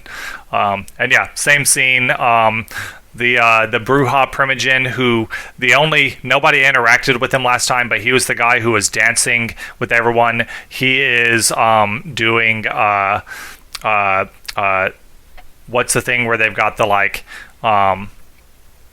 the keg, and he's doing a keg stand. Keg stand. Yeah. And people are cheering him on. And yes, the liquid running out of his mouth is red, as it's pours all probably half of it on his face and half of it in his mouth. I glance at Lauren and glance at the bar, and I'm assuming there's a bar of some kind. Yes, there's definitely a very fancy bar that makes no sense for a tailgating party. Yeah, because that's just how that club is laid out. Yeah. So I glance at Lauren, I glance at the bar, and I'm like, well, I know we've already had a couple drinks, but you want something else? She's like, sure, yeah. Well, maybe not. I might want to not get too drunk at this thing, just in Well, case. I mean, we could get like, a cream soda. Like they've got all sorts of stuff back there. Yeah, let me get a I don't know. I'm thinking of, well, she decides she does end up ordering like just a glass of wine, like something that's, a glass isn't gonna make her tipsy or anything. Y'all have gone to a cemetery and driven for a bit, so she's had time to sober up from the margaritas. I turn to the guy behind the counter and I'm like, one virgin wine and wait, that's a weird way to say that. One non-bloody wine. How would you? Can I have an unbloody Bloody Mary? Well, I was going to ask for an extra bloody Mary, assuming that the bartender would understand what I'm asking for. The bartender, he's like, don't worry, I get what you're saying, and he mixes up. Well, he pulls a bottle of wine. Now, it is a red wine, but pours it. It seems to pour like normal wine liquid. Looks like real wine, and slides it across, and it's like, and for you, and you order the Bloody Mary, the Bloody Mary. Yeah, I want to. Okay, Bloody Mary, extra blood. Bloody Mary. Yeah, whips that up for you, and slides that over to you. So I grab both of them and I turn around and I hand the wine to Lauren and I take a sip of the Bloody Mary. Is it good? Please tell me they made it well. Yeah. Sometimes they really mess up those Bloody Marys. He made it very well, yes. Awesome. Okay. And which to me means it's disgusting. But to someone who likes the Bloody Mary, I don't know. To be fair, I've only ever had one once and I hated it, so I'll never. I've had one good Bloody Mary, and the rest of them have been just garbage. Yeah. Like they think they can just take like a stalk of celery and stick it into some tomato juice and call it like a Bloody Mary. That's not a Bloody Mary. And Max, you probably maybe spot Cole and Lauren, two people you recognize by now. Okay. If you want to interact with them, you don't have to, but you've probably spotted them. I wave at him. And Lauren says, I wave. yeah, Lauren waves back. She's like, "Oh, look, it's Max." I'm while Lauren is looking towards Max, and I'm guessing I'm like a step behind Lauren because I was just standing in front of her and she turned around to see it. Mm-hmm. I like point at Lauren and I point at my face and I'm like, I got a big smile. I do like a very obvious eye roll and give you a grin and a thumbs up. And then I kind of do like a point to me and then point over in your direction. And I still hold the thumbs up. And you see that I'm like currently like I'm kind of like walking with like my head tilted, because I guess I like turned around because I heard something. I don't know. Mm-hmm. Probably your backfiring car. And I'm like, and so I see you walking up, and you see me that I'm like basically walking to Olivia. okay. I look over at Lauren. I look over at Lauren and I'm like, "Hey, you want to go join Max?" And it looks like he's heading towards Olivia. Have you been introduced to Olivia yet? I don't think so. All right. Well, this is a good opportunity. I don't remember who she is either, so let's go. Okay. Do you want to roll to see if you remember? It's out of character. It's out of character. Okay, roll. Out of character. I have no idea who Olivia is. Olivia's that. Hold on. Roll composure plus resolve. That is the memory roll. Composure. That's two of the traits up top. Let's resolve.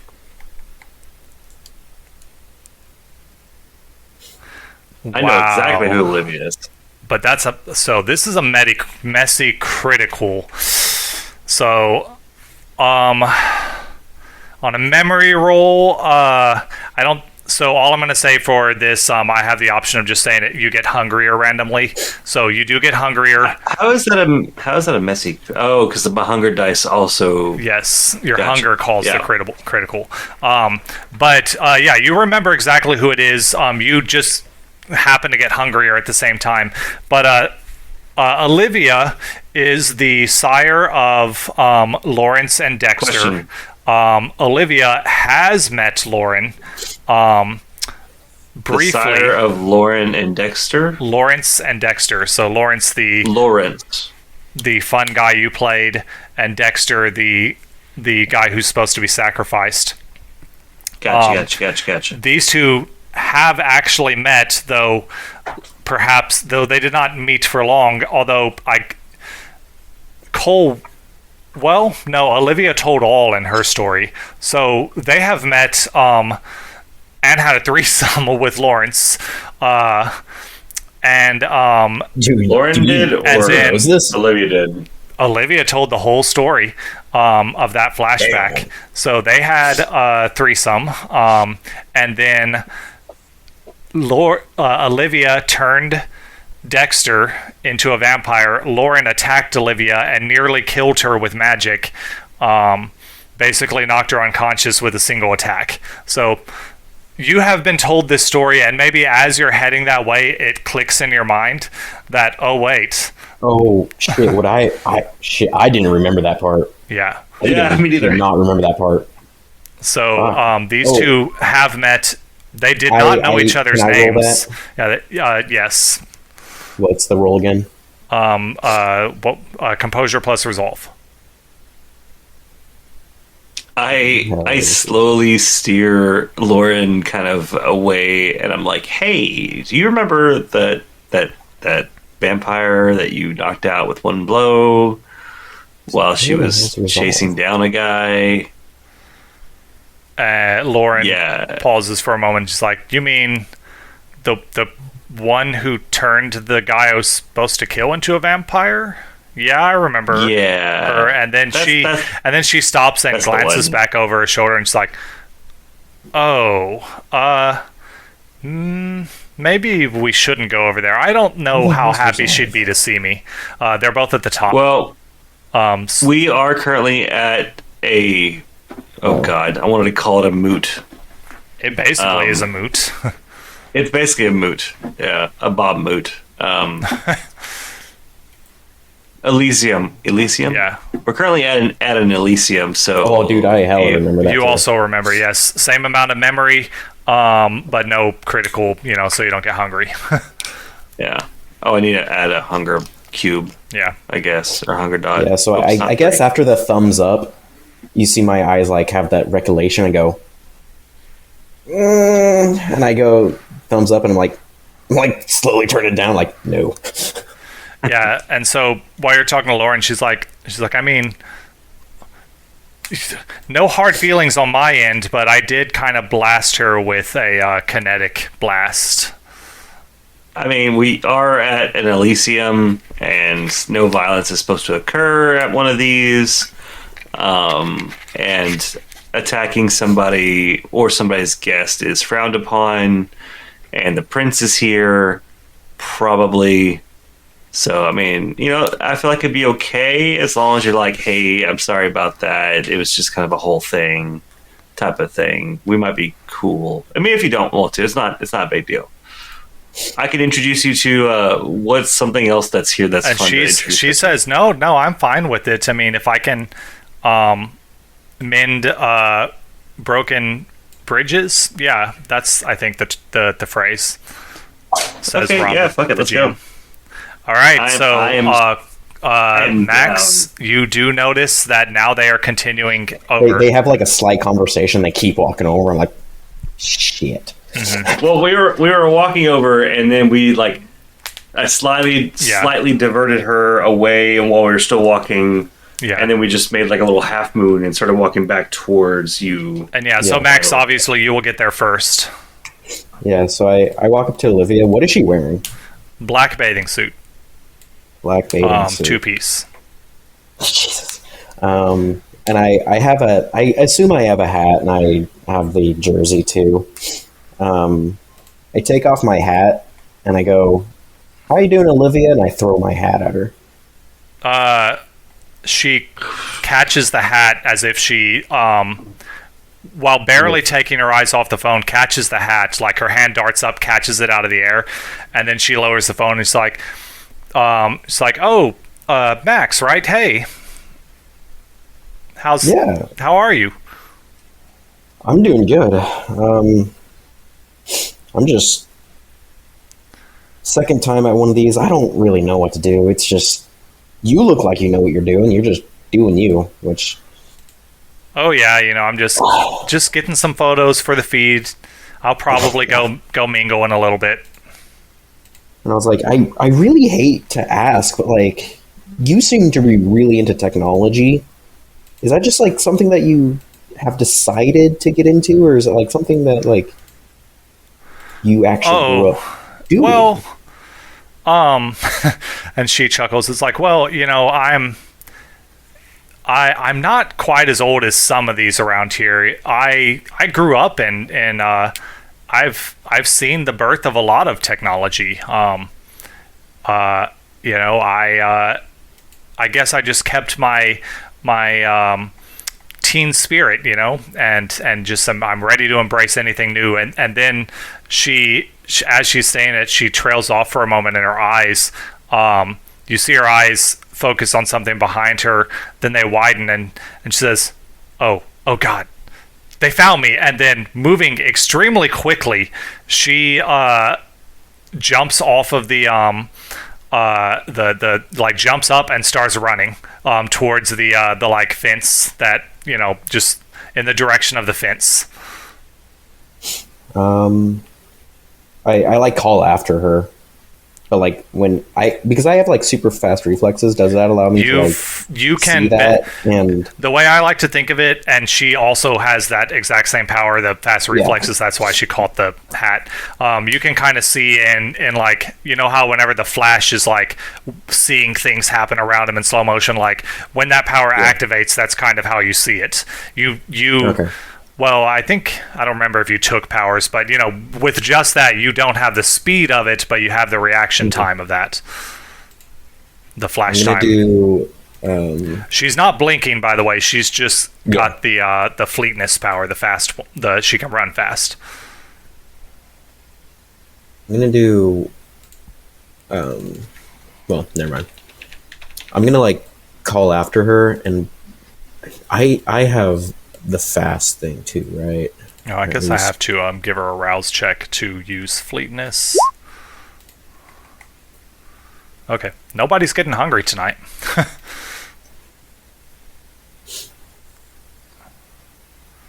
I'm just seeing what it does. Okay, it lets you add your celerity level to non-combat dexterity checks, such as dexterity plus athletics. Oh, you can also once per turn use it while defending yourself. Cool.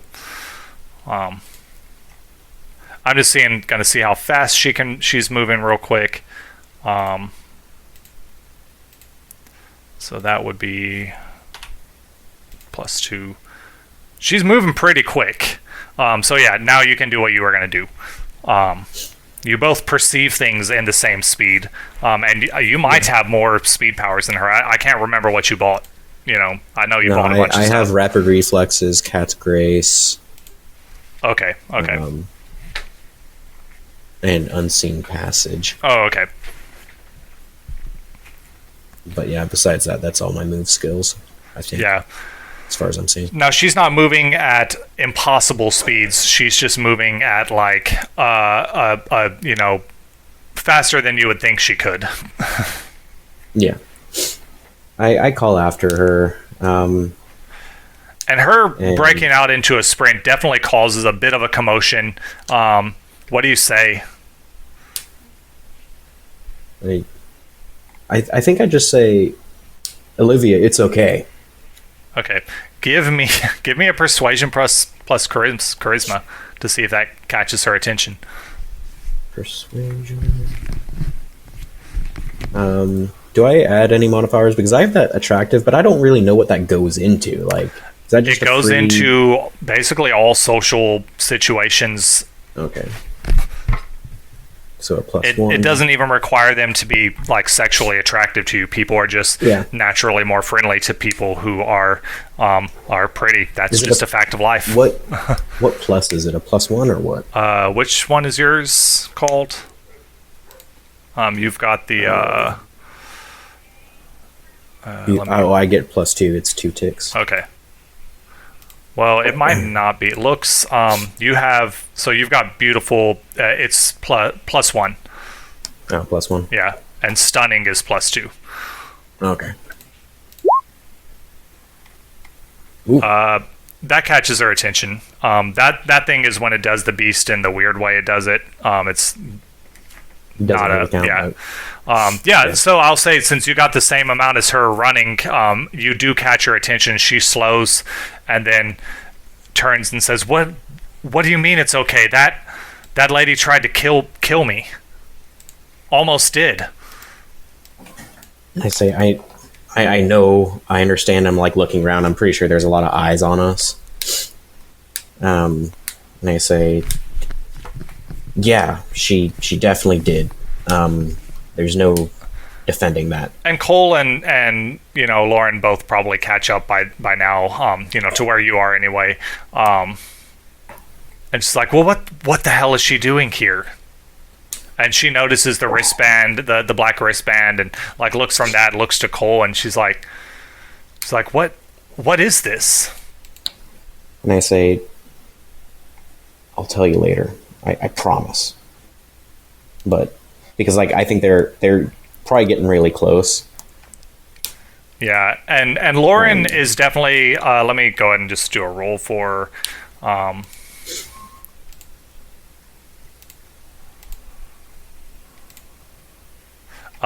Lauren, kind of like speaks up, and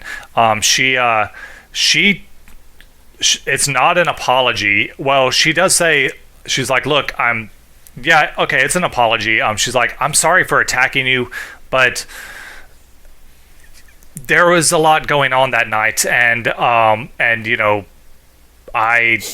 needed that guy, and you were in the way, and look, no harm was done, and I'm not after you. Like, I don't know where you got this idea. I just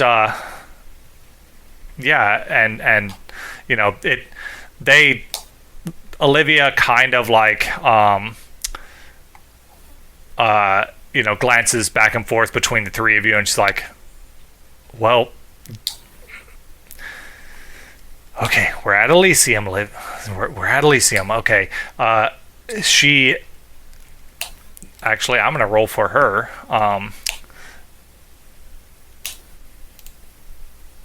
And let me just double check her specialties. Nope, no specialties. Okay, she kind of like puts on a pretty good face, like a friendly face, but it's not the best act it's like, that you've seen, but I can see that she's making it's an passable. effort to make. And Yeah. she like says, "Well, all right, if you're a guest, then I guess we'll have to get along, but don't expect us to be friends." And then she turns and like goes to the other side of the pool or something. I follow her because I still Yeah. need to talk to her. Okay. And while she's walking away, she like turns around and I'm like, "Hey, give me back my hat." She tosses you the hat. And I catch it, cat-like reflexes. Oh yeah. But yeah, so I follow after her and I go, and I guess this is while we're walking. I'm like, "Olivia, where is the one that you turned?" She she misses a step almost, and then keeps walking for a minute, and she goes beyond the pool, kind of over towards like one of the tennis courts where there's less of a crowd, not the one that the prince is playing tennis at. And she doesn't say anything. She just assumes you're following. Until you're kind of alone. Turns to you and she says, "I have no idea. I haven't seen him since we introduced him to the prince." she glances, back in the direction. She can't, from where y'all are, she can't see, Lauren and Cole. But she's like, I don't know if she came after her or what, or if he somehow. Oh man, I hope he didn't try to get to London. That's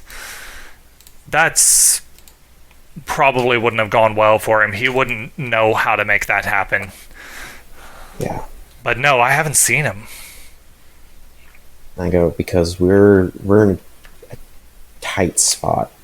I don't, to be honest, yes, Witch Girl's with us, and I don't know her very well, but we have to try something to fix the blood moon. Well, her ritual that she was doing. What does that have to do with any of with Dexter or me? Well, with you, not necessarily so much with you. Kind of, sort of. The prince plays into it. And when I say the prince plays into it, you can, I guess, I will roll to see, because like at the moment, this is when Max starts becoming negative towards the prince. Okay. So what should I roll? Like a straight charisma? Are you trying to hide that you're being negative, or trying to imply that you're being negative, like that you're not happy? Yeah, that I'm not happy. Okay. That you would need to do probably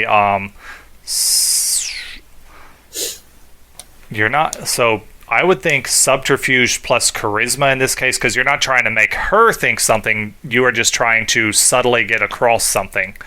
And then she will make an insight. Actually, I'm just going to roll insight for her, because if she rolls high enough, then I won't make you roll. 1. Okay, yeah, let's see a roll, just to see how good you do. 2. Okay, I mean, you got more than her, so I guess I'll make you be able to get your point across. Yeah, because she didn't fail, so she wasn't blind to it. Yeah, I'm not sure about the mechanics on trying to make someone understand something that you're not outright saying. Yeah. Yeah, that'll work. And I guess to like help play this off, so like, because I'm pretty sure there's eyes still watching, and to help play this off, I have my hat, and I'm just kind of like as we're walking, I go ahead and like put it over her head, so it looks like we're having a good conversation. Okay. And I say, it has to do with the prince. He had a vision. The witch had a vision. The witch saw Dexter to keep the blood moon from happening. She had to kill Dexter with some spell. And the prince had some vision about all of us turning. It just adds up way too much to be mere coincidence. I don't know whose vision came first. I don't know whose vision impacts the other one more significantly.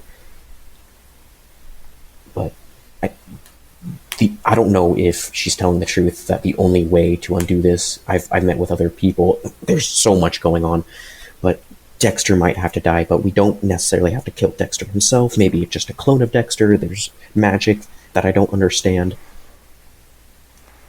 And it's like, man, this is some heavy stuff. I mean, obviously I knew about the prince's vision, because that's why I had to make Dexter, but now witches are having visions, and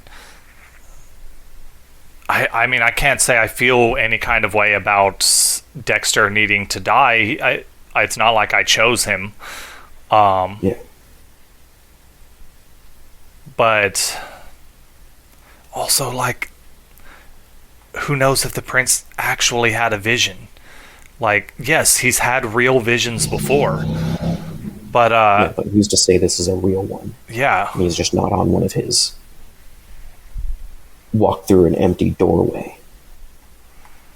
Yeah, well, I mean, he does that on purpose because it confuses people. Smoke I and think. mirrors. Yeah. Smoke and mirrors. Sometimes I honestly I can't tell if he's as off as he seems to be, or if it's all an act. I really don't know. And while saying all this, I want to see if she is opposed to the prince at all, because I'm pretty sure if other people are overhearing us, pretty much the recent things that we've said would be like, yeah, they're not fans of the prince. Um, And speaking mean- of, like, how close are we to, like, most other people? Because I know we were trying to, like, walk away and we're, like, whispering. there nobody. Give me awareness plus wits. Yep. Awareness. Last wits. Any modifiers? No. One success, I mean, there we nobody go. seems to be paying attention to you. Okay.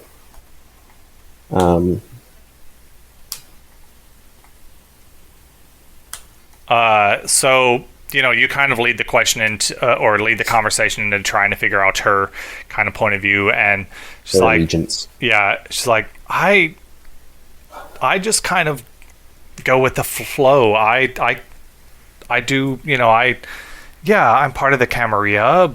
I've never wanted to go against the prince or be an anarch or anything like that. I just, I'm out here trying to live my best life, and No, I get that. I'm not You- into you the- really are living your best life. I don't know anything about all of this magic or I know a lot of Toreador are really into the political side of it, but me, I'm maybe in 100 years, You just- but You just I'm have still, to be born into it. I'm still pretty young for a vampire. I haven't, and she's like, I haven't even hit my first century. Yeah, I haven't even hit my first month, so She laughs. Well, you're a month and 2 days. yeah. And I go ahead and, like, to continue to look like we're having, like, a decent conversation. I keep, like, I don't know, either, like, doing something to show, like, friendliness. Yeah. And I go, I guess by now we're, like, pretty much away from people and we sit down on, like, pool chairs or whatnot. And I go, yeah, I understand that we don't want to rock the boat. Rocking boats suck. But we're all wrapped up into this, and I'm just trying to find a way to fix everything that I've caused. And I guess you have no idea where he is. No, I mean, normally, like tonight, maybe I'd be presenting him. Although, since I guess I would have had time since you guys found him, but, yeah, no, I haven't seen him unless the prince has kept him. I don't know what he's doing with him, or if he plans on presenting him to the other vampires of the city, or if he's keeping him to himself, or if he's tried to go back to London, or if he ran off again. I have no idea.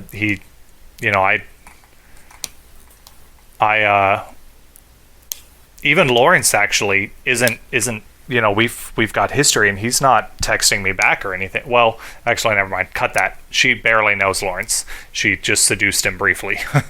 So never mind. That's Lauren who knows Lawrence. It's like, yeah. So, and it's not like I really knew the guy. I don't. Lawrence is dead, right? Lawrence is he's the guy with the fog machines and all of that stuff. He's currently playing tennis with the playing prince. tennis. Okay, Yeah. sorry, I was thinking about the other guy. Yeah. So yeah, she doesn't. I mean, she probably doesn't even know that guy's name. He was just a means to an end. Yeah. But yeah, she's like, this is the kind of stuff I've always tried to stay out of. Yeah. wanted to make sure it's okay to possibly murder a clone of him, She if that means anything to you. she's like, well, I mean, like I said, I don't even know the guy. I know that killing another vampire that's usually against the rules. Technically, but- just a clone. Well, I don't know anything about that. But no, I mean, if that's what's got to be done to fix this stuff that's going on, I mean, she glances around and she's like, I was kind of hoping that Elysium would be canceled. I'm surprised nothing has gone wrong tonight with the way things have been. And that's when you hear a commotion near the front of the the front door. Do you peek in that direction? Also, Cole, you hear this commotion as well. Of course I peek. I would be sitting next to Lauren while we're drinking our drinks, and we would look over. Yeah. So through the I am imagining this place has like big glass doors, looking into the out into the pool area, so y'all can see right through to the front door across the that area. Entryway. Yeah. And you see Tufan the sheriff arguing. You can't get a look at the person she's arguing with, but she is arguing with someone. You pick up stuff like banished, it's become a shouting match. Banished, not supposed to be here, blah blah blah. And then the sheriff goes flying backwards, crashes through the glass window, and lands in the swimming pool. That, of course, immediate silence. Everyone turns. You see a woman standing at the front door. She is wearing. She's wearing. Well, I guess she's wearing what's in this picture that I'm about to show, but she's wearing a black hoodie, it looks like. She's got some tattoos on her face, some dots, and kind of some some Viking looking tattoos, and she marches in. People back away from her. Tufan gets out of the swimming pool, and you can definitely see the shadows beginning to coalesce around her, forming into tendrils of darkness. And this woman says, "My child is dead. I demand to see him." And Tufan, the big shadow tentacles raise up around her and look like she's about to strike. And then the prince says, the prince, is just suddenly there, and he's like, "What is the meaning of this?" And Tufan, stops the. She doesn't make the tentacles go away, but doesn't shoot them forward at him. Cole, you are most definitely hearing the whispers as this is going on. They are in the background. You feel like they are not focused on you in this case. They're coming from around her as she's using these powers. Tufan, and the woman who threw Tufan across the courtyard, whatever, room, building, both really, turns to the prince and says, she says, my child is dead on your order, and it's your fault. And the prince looks taken aback for a moment, and he's like, Frida, I assure you, I had no wish to see, I gotta double check the name, no wish to see Jess perish. And she's like, well, she did. And Frida takes a step toward, a threatening step toward the prince. Of course, Tufan, also, kind of jumps forward. The prince holds out a hand towards her, and says, Frida, let us talk in private. And you know what? I'm gonna do rolls for this. We'll see how this goes instead of making it all cinematic. That's fun. Yeah, let's see. I guess while this is happening, I look over to Olivia and I'm like, great timing, Olivia. Great timing. Yeah, Olivia's like just her jaw, like staring, like mouth open a little bit. You really had to jinx this. Like, do the roll for him. That's a pretty good roll. Okay. He says that, and she kind of grimaces a bit, and then she like flexes her hands, and perhaps only just noticing this, you see claws retract from her fingers, and says, "Fine, we'll talk." And the two of them kind of head off to like some room somewhere, further in the building. And slowly, music. There's definitely a live band playing. Like, I don't know. Probably it's tailgating theme, so it's probably no. I think it's more funny that there's classical music playing. yeah. So I think I look over at the classical starts music playing. and I'm like, and I try to conduct it up. I'm like, shit. Yeah, and the music starts to pick up again, and people like slowly, some people at least start like going back to the party. The shadows slowly fade away, dissipate, and Tufan goes to stand outside the door that the prince went into. The prince and this Frida person, and Cole, you hear the whispers, fade as that happens. They go away. And that happened. I guess I look over at Olivia and I say, well, if there's a good time to leave, it'd be right now. But I still need to talk to some people, being the abomination. Okay, you do you. I think this party has gotten interesting enough for me. I think I will call it an early night. I've got some videos I need to edit. Yeah, best of luck, Olivia, and let me know if there's anything I can do. And then as she walks off, she flips open her phone and starts recording herself, and she's like, "Hey, this is Cassandra, blah, blah, blah," like goes back into her TikTok persona. Yeah, and I'm like, you still have my hat. She glances over her shoulder, winks at you, pulls the hat down over her head, and she's like, "This boy just gave me his hat and he wants it back, but I'm totally keeping it." And then she like runs off.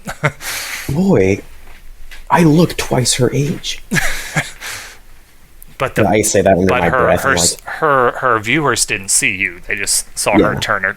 No, but I say that, I'm like, she's way into this shit. Anyways, and I walk off to.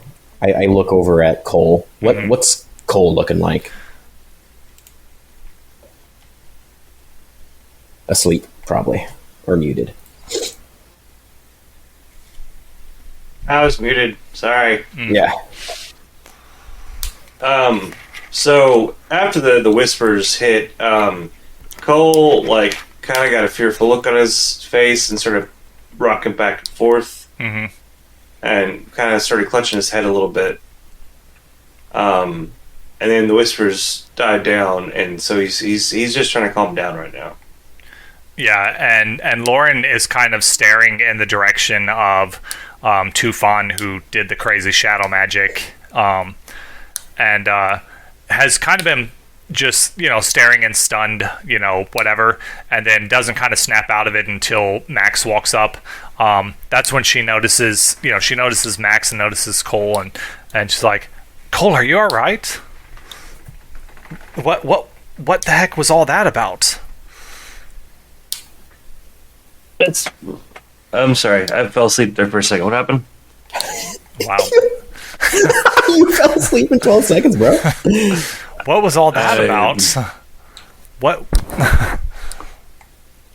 She's kind of asking the both of you. And you want me to explain? Yeah, I'm lost. Okay. Yeah. And I go, The battle with yeah, the yeah. thing. Yeah, I got no idea. the battle with the thing, but also did she notice you having the whispers at all? I don't think so. She was too engrossed in the Yeah. Yeah, probably not. vampire showdown. I remember us having the whispers because the Viking lady showing up and doing the Yeah. tentacle magic, Yeah. Yeah. which But I'm- you Well, know, it was Tufan that did the tentacle magic. When exactly did you start hearing those? Oh, sorry, that's I'm not out of question. Character question. Out of character, he started hearing it as Tufan started summoning the shadows. Magic. Got it. Well, particular kind of magic, I guess. Yeah. I leaned back and I fell asleep. That was my fault, guys. And I go, "Is everything okay, Cole?" I looked over and you were kind of thousand yard stare. Yeah, with- I'm good. I'm good. It's the sun's shining. The whispers are grassing. I'm good. Yeah, it's fine. the what? Yep. It's all good. I'm like, It's all good. And then Lauren's gonna kind of shoot you a like shake her head a little bit, like a and mouth drop it. And she's like, "What? So who were those two? Is every vampire party like this?" Quick No, pause. I'm that gonna grab me was- something to drink so I don't fall Yeah. asleep. Okay. I'll be back. Yeah, we'll Nice be to- wrapping up soon because I still need a Do shower. what? we're gonna be wrapping up soon. Yeah. Okay, nice I can stick it out. Yeah. I just won't lean back. And I go, "No, Lauren, that was not. That was actually very much against the rules. Last time there was a little bit of rule breaking, but that was, from what I understand, I've never met the one that just came in. Yeah, no, but yeah, That's super illegal. yeah, showing powers, using powers, violence, any of that type of stuff is strictly forbidden during these things. To be honest, I didn't even know that people that are banished from normal vampire life are not allowed in this. She was banished from normal vampire life. Apparently, she was banished, and Jess got killed.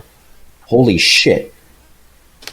Son of a bitch. And I walk off to go find Lori, and I'm like, I'll talk to the abomination later. Okay. But if Cole wants to roleplay something with Lori, or whatever he wants to do. But Who's Jess? Jess was one of the people that was supposed to turn another of the people. We had his address, and now Jess he's lived dead. under a bridge. Yeah. And was a And gang caused girl. an animal attack on New Year's, which was probably him turning someone. Gotcha. Okay. Yeah. No. I'm good. So as he walked off, like I'm still trying to recollect myself. So I'm just like, I think it's okay.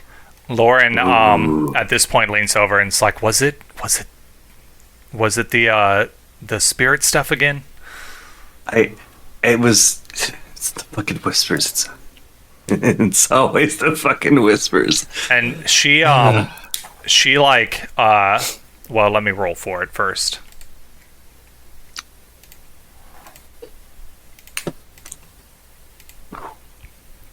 So she reaches into her bag and give me a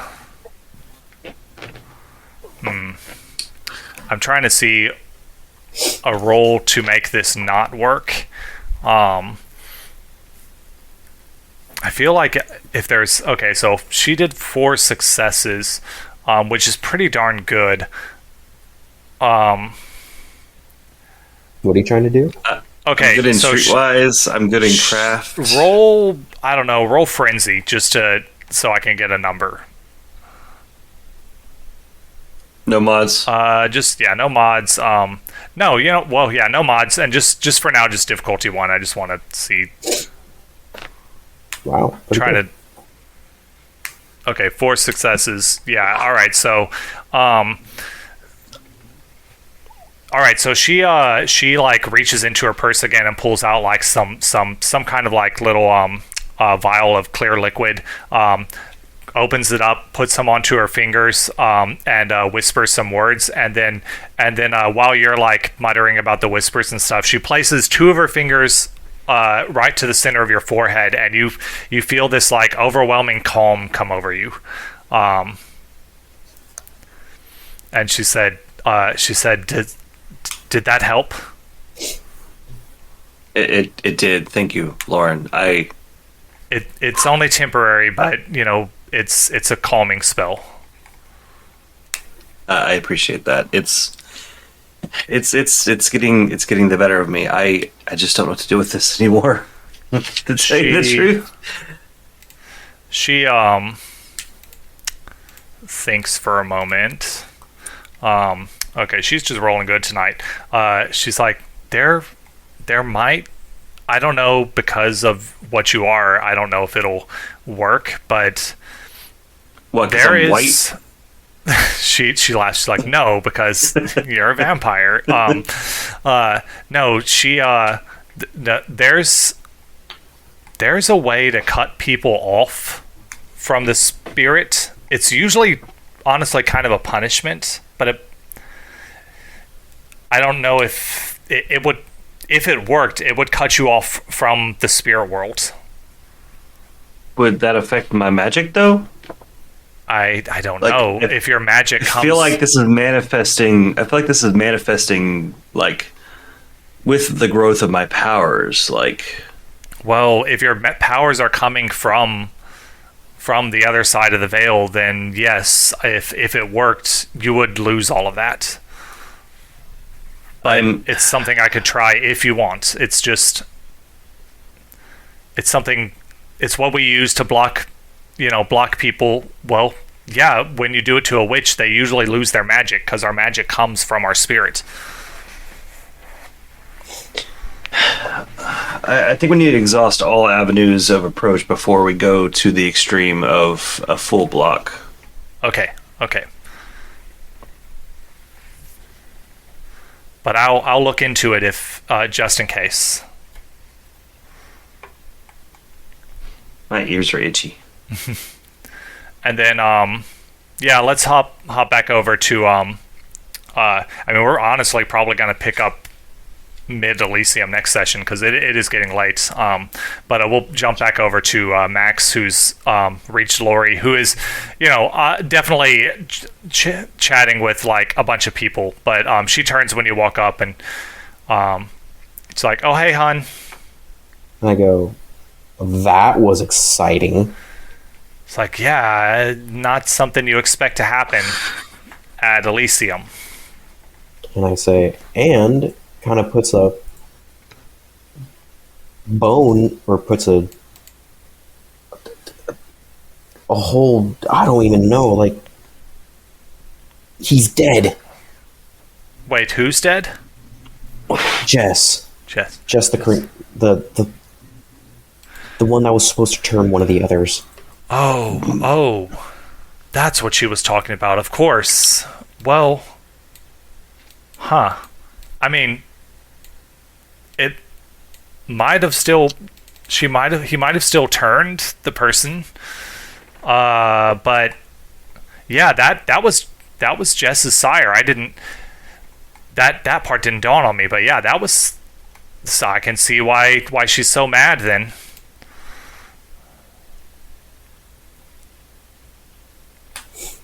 And this is when you can see Max. He just looks so defeated. He's like,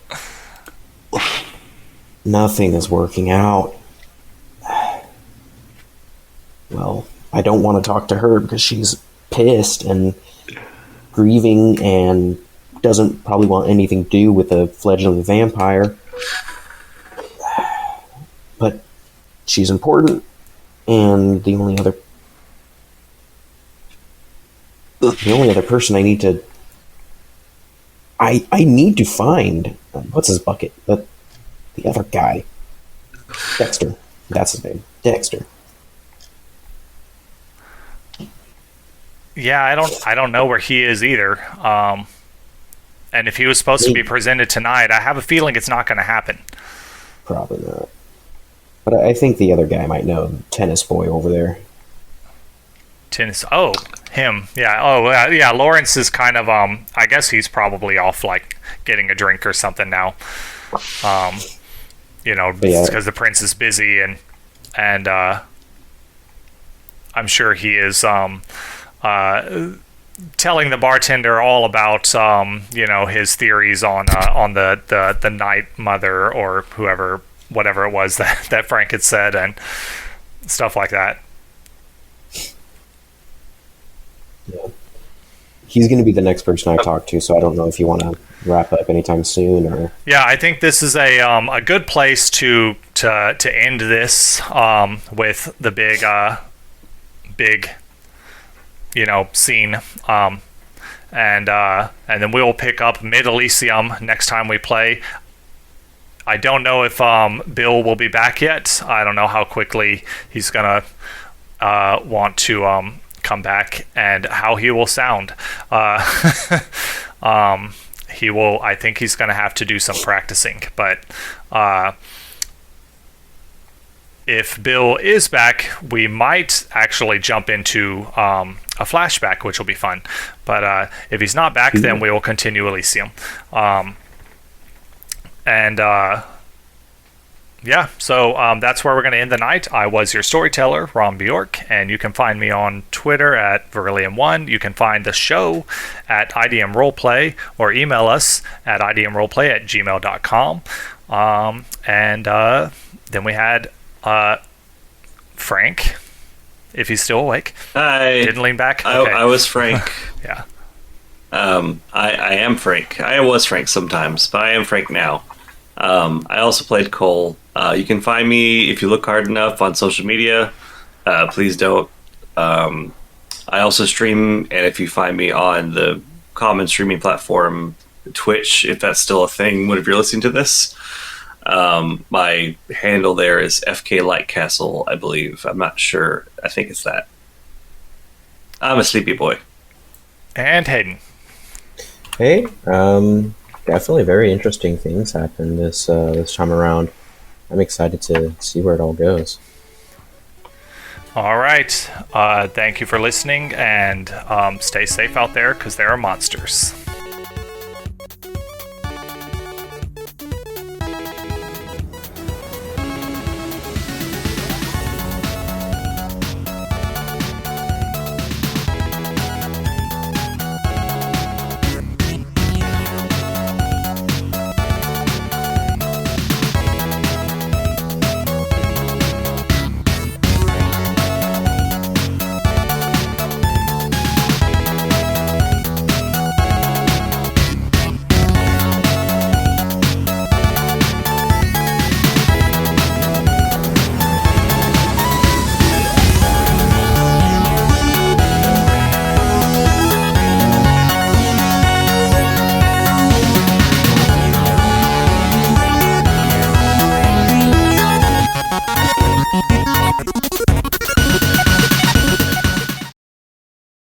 Thanks everyone for listening. The intro and outro songs you heard today was Foxhole Revolution, created by Kevin MacLeod at Incompetech.com, licensed under Creative Commons by Attribution 4.0 license, CreativeCommons.com, licenses by 4.0.